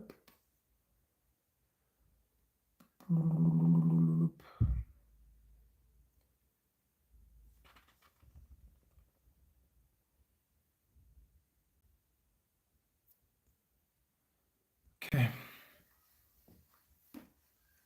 Sidwell Nyataza, do you think the ANC will split even further if they're going to coalition with the DA? I do. Short answer. Umzulu says Malema will make South Africa look like Malawi. Wesley Kirby, Penwell for president. Spiritual, the kings have sold out. Alex Moya, the only way to defeat inferiority complex is to let us African people decide our own destiny by materially governing ourselves without being subject proxies of neocolonialism. Does it right? May God bless those who want to see South Africa great.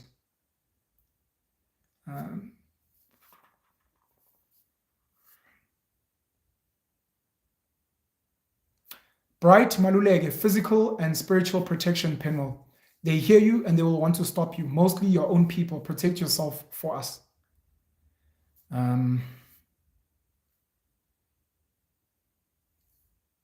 Stian Krier believes the richer the rich, the less poor is the poor. There's something you have not figured out. I wish this was true, but if anyone knows the United States of America, if anyone knows real Europe, and if anyone's actually traveled China properly, you'll know that this is unfortunately not true. It's a really great theory, and there are some poor people that benefit, but the reality is it does not work like this, unfortunately. In South Africa, we've got the highest income inequality. Highest. That means that the rich people are not sharing in this country. So the theory that if those people become richer, they will trickle it down to the poor, especially because a lot of them don't even use South African labor. It's a great theory. I call BS on it, unfortunately.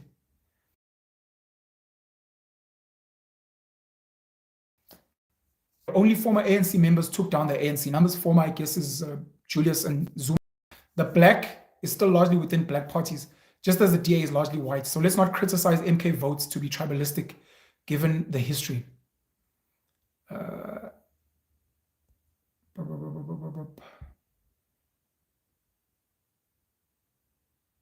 Michael Foster, this guy does not want to answer questions. He just wants to speak his mind, which is fair, but I don't think you know best when you can't argue your point against opposition. I don't know if that's aimed at me. Maybe you're aimed at someone in the comments, because anyone who's ever been on my lives will know that I read comments and I comment back. So if it's your first time here, welcome. And yeah, don't lie about me if you don't know me. Thank you. Ndumiso Tobela, ordinary South Africans want the land because we will then address all the socio-economic issues we face. And unfortunately, Ndumiso, you are wrong. You are wrong. If it was just about land, people would not leave their villages. They would be developing them. People that leave their villages to get money, to get skills, would come and get the money and the skills and go back to their villages to develop them. Julius Malema would not be living at Hyde Park. He'd go back to Seshego and develop it. Only one of the few people we know that's gone back home is Jacob Zuma with Nkandla, but of course he has a boss compound. But most other people leave and they don't turn back. So I don't agree with you. Most people keep migrating towards money and opportunities. So there are people that have land. Many Black people have either land at home or access to tribal land, but they will not go work it there. They want something that's already been set up.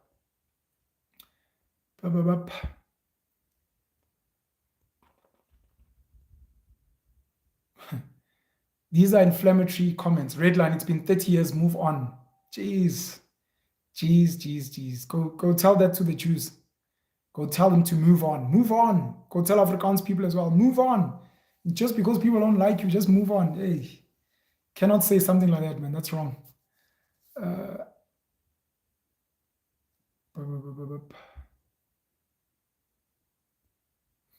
Digital Ganic. South Africans need a hero. I fully agree. And I'll tell you, I actually know who the hero is, and the hero is you. South Africans need a hero, and guess who's the hero? It's you.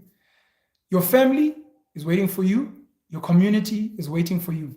You are the hero.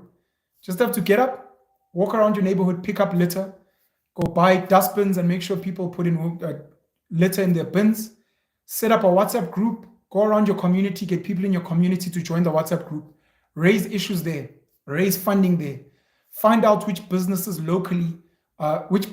are locally owned, and then get people in that group to intentionally buy from those businesses. Criticize those businesses to improve, and then hold those businesses accountable to fund community initiatives and to fund the schools and everything else. The heroes that South Africans need is you. And it starts with your family and it starts with your community. It is as simple as that. You do that, and if other people do that, all of a sudden, we live in a better country. Let's see here.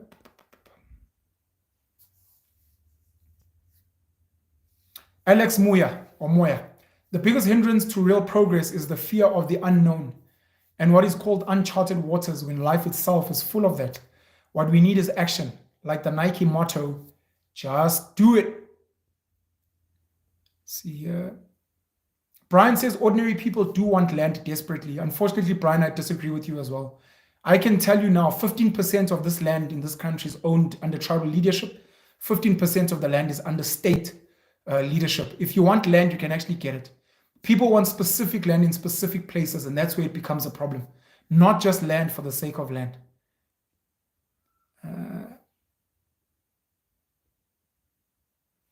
Takudzwa mandikutse awephenel kunzima bafo ucabangana ngalokho umsholozi akushilo izolo.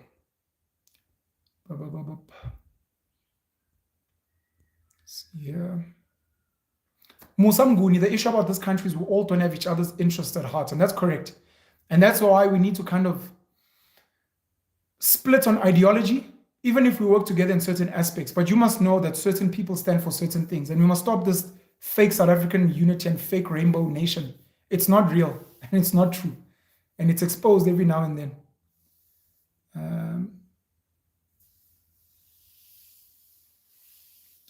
Let's see.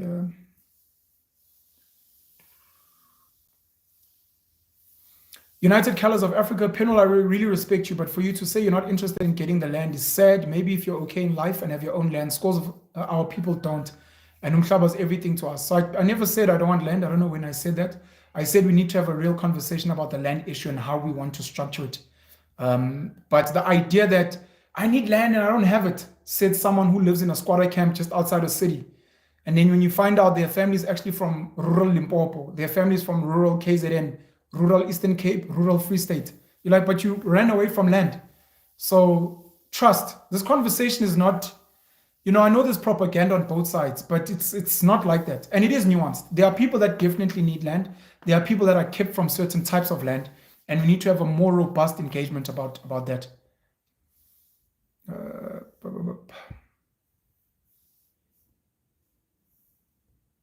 Digital Organic, I'm really upset with the ANC.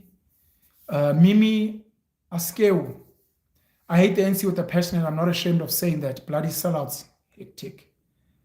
Okay. Does it right? Bravery is a prerequisite to change our country. We must be brave and share the same interest and not allow division to prevail. South African people are great people. We need to start acting that way. One of the things we need to get our minds out of is this thing of South Africa, South Africa, South Africa. I think because we are so different, we end up doing nothing because we keep waiting for this South Africa magic. If you were to be like, let me just work on my community and have unity in my community and fix the schools and the clinics and the situations, I think you've already won, because that's the land that actually affects your real life. And if you can turn that into something special, you've won. That becomes your promised land. Then maybe you can help other communities as well.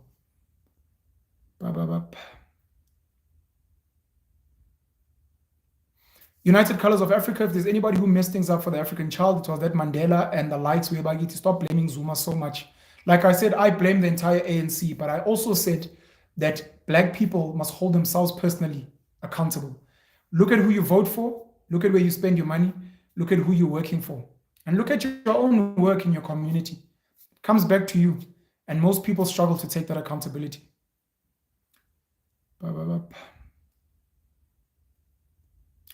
Meditation music. So question, what is the actual issue with the DA, or is it because it is a white ruled party, if I may ask? I think the DA sells a fugazi for most people. A lot of the things they claim are their wins are actually the wins of rich people. For example, ANC runs Gauteng, and every time the ANC campaigns, they're like, but look at Sandton, look at Waterkloof, look at Hyde Park, look at Eye of Africa. That's what the ANC can promise you. It's brilliant. And Johannesburg in particular is the greatest economy on the African continent, and all embassies are in Pretoria. That is the ANC. The Western Cape does that. They really, really sell a lot of success in the Western Cape that is not theirs to claim. And some of the governance that they really champion may be marginally better than the ANC, but not much better. And at times when they've been given a chance to run certain spaces, could be Nelson Mandela Bay, Tshwane, Egoruleni, they failed to fix issues. Then DA people will come and say, yeah, but the coalition which means you're making excuses, just like ANC people can make excuses. They can also blame white monopoly capital. They can blame criminals. They can blame whoever, the same way that DA people, when you ask about the Cape Flats, when you ask about the what, they're like, yeah, but look, you're like, if you cannot resolve that, if you cannot get the police or private whatever to resolve that, but you seemingly can boast about the good areas, then you're not being genuine. Be genuine. Be honest. We're winning here. Because there's rich people, there are also a lot of private services. We're struggling here, struggling a lot. But I'd like to tell you, this is the progress we've made. These are the issues we have, but this is the progress we've made. Do you think you're the best? You've been in the Western Cape for how long, and the Cape Flats are still a fuck up? Do you really think you're the solution for Black and colored people in the Western Cape? And the answer is no.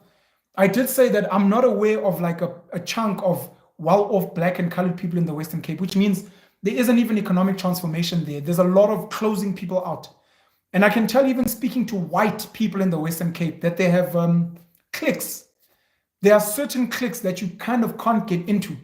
The cost of living in the Western Cape is ridiculous. The average person can't live there. The property is incredibly expensive. So those become the inflammatory things for me about the DA and the messaging that goes out there. It's not only about race, but then they do have a lot of racist undertones in their messaging and the things they say. And having spoken to some of their ex-Black leaders, they seem to echo some of those sentiments as well.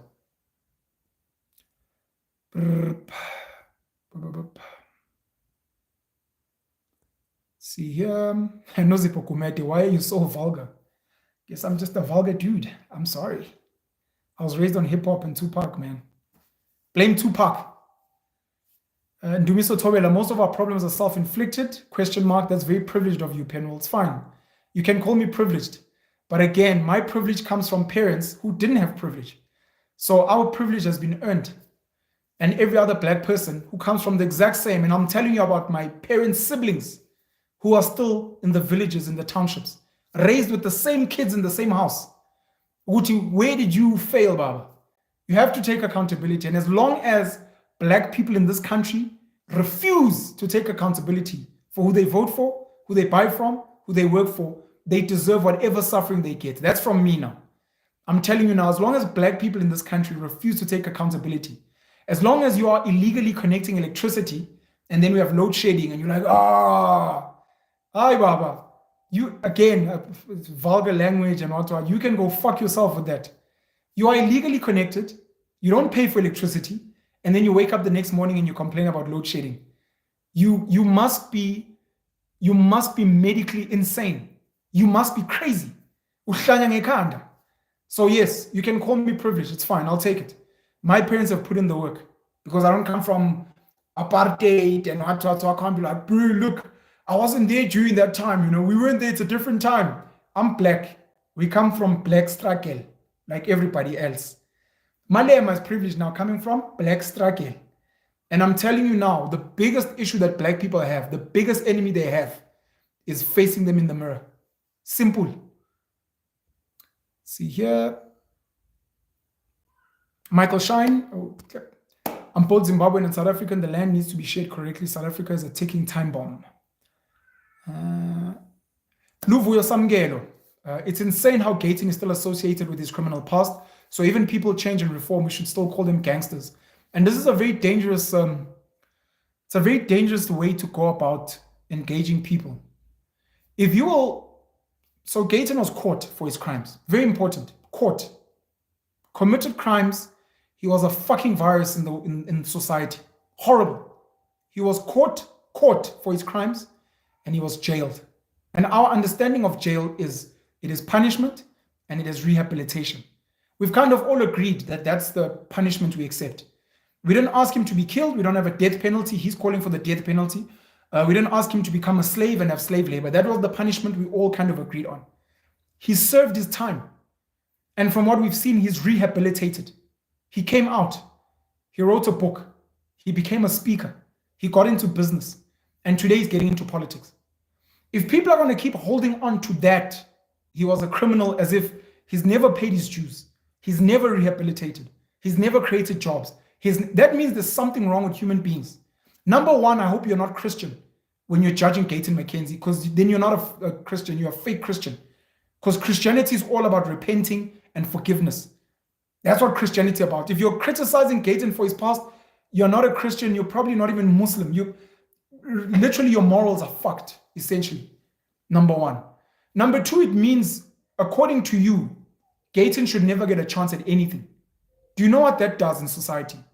You're an ex-criminal, you must not be hired. You were part of the apartheid regime, we will not work with you. You benefited under British colonialism, we don't have to hell with you. Do you know what that creates in those people? The ex-convicts who cannot get jobs and who are not allowed to be rehabilitated are forced back into crime. And their state of mind becomes worse because now maybe they were just pickpocketing. They now start stabbing. They now start doing cash in transit heists. The Afrikaner guy who you're like, apartheid, fuck you, ends up being like, you know what, actually fuck all these black people. I'm going to do whatever the fuck I want and I don't want any swart men here near me. Or I would have said the K word as an example. Because you've decided to treat him as an other and you're turning him into a monster. Same with English people from British benefit. If you watch the first Incredibles animated movie, there's the villain in the first Incredibles name is Syndrome. Syndrome has gone to study all the superheroes, killed a lot of them, and has become the superhero, Syndrome. Syndrome was Incrediboy as a youngster. All he wanted was the attention, the apprenticeship, the mentorship of Mr. Incredible. But Mr. Incredible always shouted at him, "Go home, buddy." Never gave him the time of day. Mr. Incredible created that monster. We see it a lot. People like Bane in The Dark Knight Rises. So many other so-called villains. People like Jacob Zuma. Do you know if white people in this country, just white people, never mind rich people, white people, if white people in this country just embraced Uzuma, you would disarm him. He'd have nothing. White people have stickers. I love Jacob Zuma. I love Jacob Zuma. He'd be done. But every time you're like, Jacob Zuma's corrupt, you're creating a monster. And to black people who are listening to a white person who's a beneficiary of oppression and apartheid, who lives in the suburbs and bashing Uzuma, you're telling that black person, that's your hero. I hate this person because of what he's saying. You're like, let me listen. Hey, this person speaking about the black child, Julius Malema, that's actually my hero. So you create these villains. So the people that don't want to acknowledge, we have to acknowledge Gayton's past, like anyone else's past, and be like, you were wrong, Gayton. You should have been punished. And then Gayton's like, actually, I was punished. Oh, and then what did you do after? Then I did this. Hey, okay, so you paid back to society 100 times over. Yes. And now you want to go into governance to serve even more. Yes. That is meant to be the South African dream, the American dream. The child that goes and fucks shit up, realizes they're wrong, gets punished, and then comes back to become a better person. If we are not those people, we don't deserve anything. And all the people that we banish and what, Gayton must then leave politics, Gayton must leave business, and Gayton must go be a gang leader, and he must push drugs, and he must have weapons, and he must kill people, and he must mug. That's what you guys are saying he must do. He must stay away from politics and go back to crime, because once a criminal, always a criminal. It's a very, very dangerous mentality, and it's something we really, really need to fix. Dipake, freedom of speech, YouTube is improving. Hey, you never know. This video might get flagged later. Yo, cheers. I see here, keep going. Boop, boop, boop.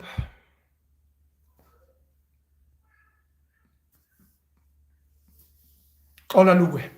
Hi, Pen. I hope whoever decides to work together will do it for the interest of this beautiful but deteriorating country. At least they will hold each other accountable, hopefully. And this is about the coalitions. Personally, I don't have faith in all. hear me well. I don't have faith in all the politicians, including the ones I voted for, Gayton, Herman, Musi. I don't have faith in all of them. I think the political system is a mess. And I'd like constituency-based voting where independents go into power. I'd like South Africans to be able to elect their own president directly. And I'd like us to capacitate local municipalities so that we can see the work being done by local leaders and local businesses. But this rubbish at the top, National Assembly and provincial, I don't believe in it. I didn't want to vote. I thought of spoiling my ballot. I realized this thing is just a game, and I decided to join the game.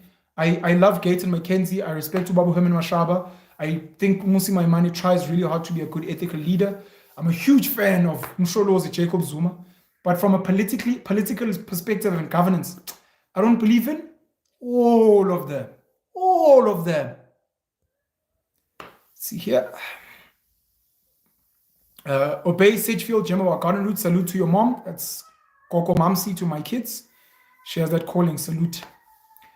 Does it right? Black people must own their banks. Zulu Bank, Basotho Bank, Botswana Bank, Black Reserve Bank. It's whatever, really. Black people need to. Let me maybe put it this way. You've got ABSA, FNB, Standard Bank, Nedbank. Those are the big boys. And you've got Capitec, Time, a couple of others. Let's use ABSA as the biggest local bank. I know Standard Bank is the biggest on the continent. Black people must bank with ABSA. This is how generally change happens. And it's not easy. It's very difficult, but it happens.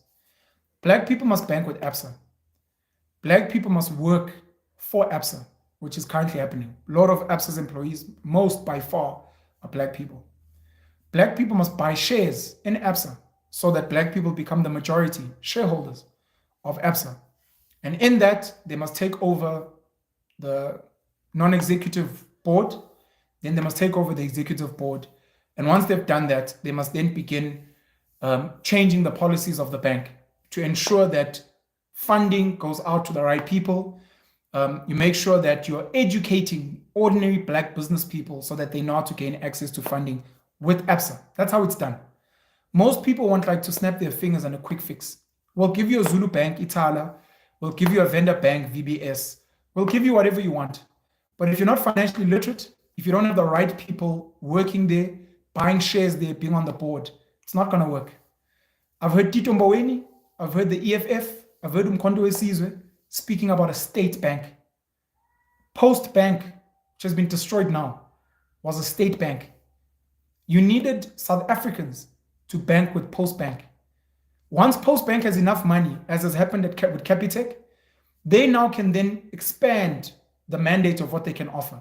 Then they start doing vehicle and asset finance. Then they start doing home loans. Then they start doing business because you guys decided to bank with Post Bank. And with that as well, you make sure that you lobby government. All of you government employees, the teachers, the nurses, the police officers, the traffic cops, the members of parliament, the administrators, the whatever, you will all bank with Post Bank because we need a state bank. It is not rocket science. But when you're not willing to do that and Post Bank gets destroyed, then later on, we need a state bank. People like me just look at you guys and laugh and say, ugh, this is nonsense. See here. Okay.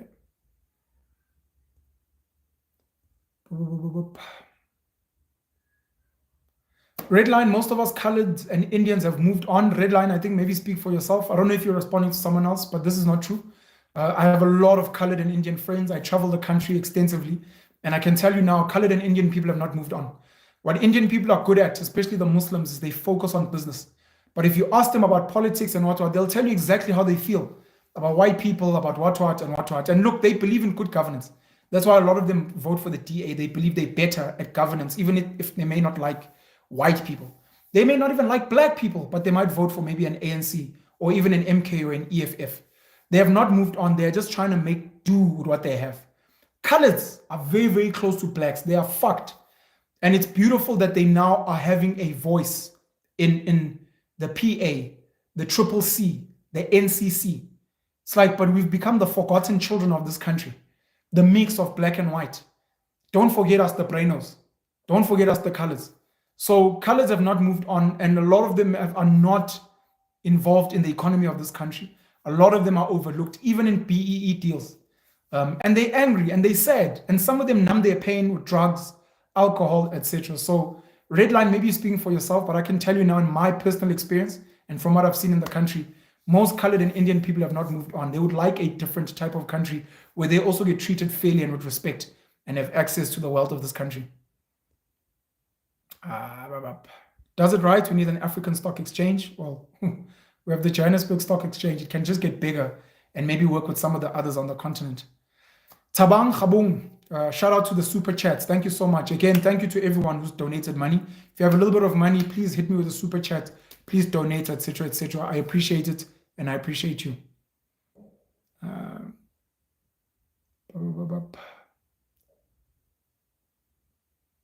Spelo Dagata, African Stock Exchange. That sounds stupid.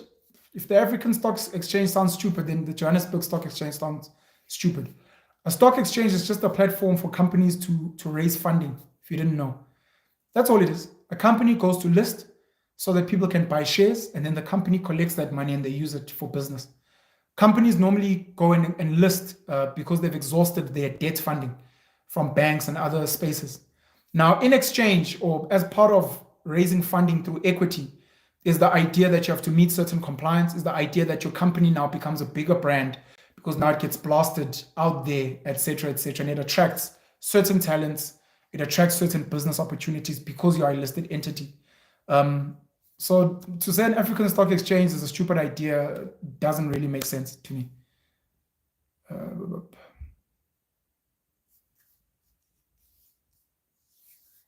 Jeta Makubani.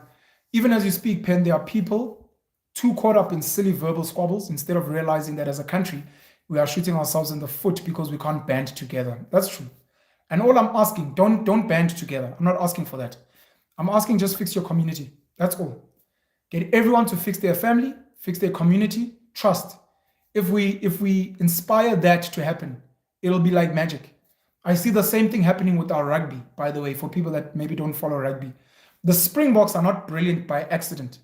And it's not because our government does something for South African rugby. That's not true. And it's not because rich people do something for Springbok rugby. That's not true. The reason our Springbok rugby is so brilliant and so powerful is because at the lowest levels, individual kids wake up in the morning and gym and lift weights and push-ups and run hills and those things. Every school, every half-decent school puts in blood, sweat, and tears in their rugby teams. Not just the first rugby team, but all of them. The juniors, the second, third, fourth team, they put in blood, sweat, and tears year in, year out to become great brands. From there, they compete to have these national tournaments, the most popular one being Craven Week, which is happening in a few weeks in Kreersdorp at Monument, Hoërskool Monument. And they compete there, and then they've built structures to move all the way up. Francois Pinar and the guys at Varsity Sports have built Varsity Cup. You've got, I don't know if we still have Curry Cup or it's the Vodacom Challenge. You've got URC. We used to have Super Rugby. And all of this feeds into the powerful Springboks. So the fixes we're looking for are not at the top. They're here at the bottom. It's literally family community. And if other people do the same, trust, all of a sudden we're doing exceptionally well. All of a sudden, like magic. Nombulelo Hlongwane, what is a solution to save South Africa? The solution to save South Africa is to fix your family and to fix your community. And as I build my penalism community branches, to join those, to donate to those, to volunteer in those, but focus on building your community.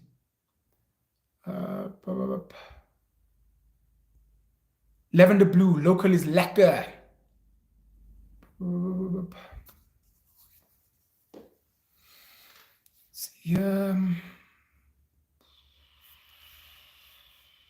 TJ's do. Nope, most colored people haven't moved on. Go to the townships of the Western Cape and take a look. Okay. Stako.se. Love how real this guy is. Thank you so much.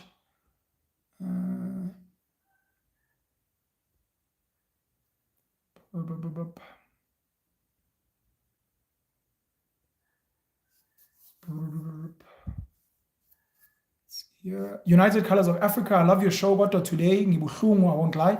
I'm one of the many children who had to head their homes back in KZN in the 2000s during Umbegi's era, when people were dying like nobody's business. I'm not sure what that's got to do with me. I said I blame the entire ANC for why this country is where it is today. And I do apologize if you lost parents, family members due to the HIV pandemic at the time, and Utabo Mbeki and Dr. Mantu Shabalala Msimang, their resistance to rolling out the antiretrovirals at the time. And I know when Jacob Zuma came in, they rolled it out, and a lot of people were very happy. That's not for me to defend or cheer the ANC. That's just what I'm saying. I'm not sure if whatever in my messaging I gave today, I don't know if there's anything I said today to make it seem like maybe, I don't know. I'm not really sure. Ayaka 123. Hi, my daughter. Kuthiwa isibeli mnyama, the black pen. That's me, boy. That's me. TJs do. I mean, AfriForum and Solidarity already exist, serving Afrikaner interest only. And for me, it's like, why can other people not learn from these people? You know, you can make it cultural, which I'm not a fan of, but it's fine. Have like a Zulu forum. Have a Xhosa forum. Have your own version of solidarity and build. Again, if you just focus on your family, your community, and we have 50 AfriForums of different cultural groups, trust, this country would be super dope. Trust. That's why I sit with these guys, to learn from them and to show you guys what is possible. Not so that you guys get angry, Penel is a sellout, he's working as a puppet. It's like you're learning nothing. In everything that we've been speaking about that you could have learned, your brain could only be like, Penel is a sellout and is a puppet for white people. I'm like, yeah, you may be beyond redemption, and I feel sorry for you. So,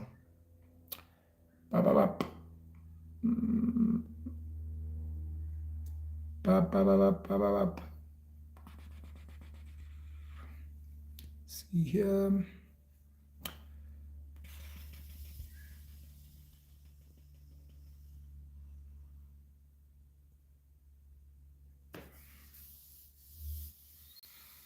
I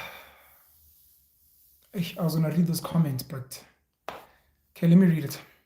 I'll read it, I won't engage it. Jean Trudeau, Kailicha and Guguletu are under the ANC. Also, the people in the communities don't want to help themselves. And lastly, why are those areas growing? Where are they coming from? ANC run areas, tech. Like I said, I was thinking of not reading that. Craig Adams, Penwell, fire flame emojis. The ordinary South African has themselves to blame. So Futek, if you think a vote is what's necessary, Futek winner. Oh yeah. Nombulelo Hlongwane, our education needs to be reviewed. We need skills to be self-sufficient. And again, don't wait for government. You can do this on your own. You can run workshops in your community to make sure that kids have real skills and raise funding from local businesses.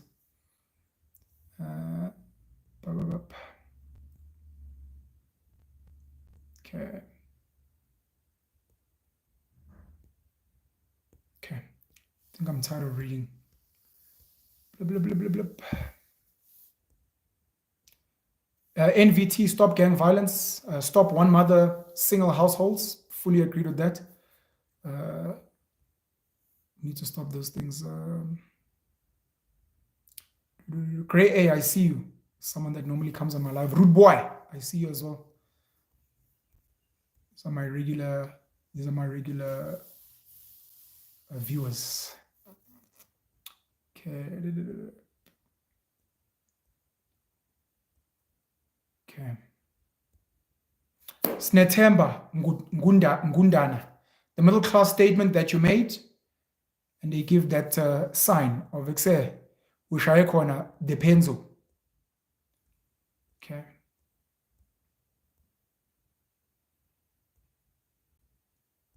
Okay, sure.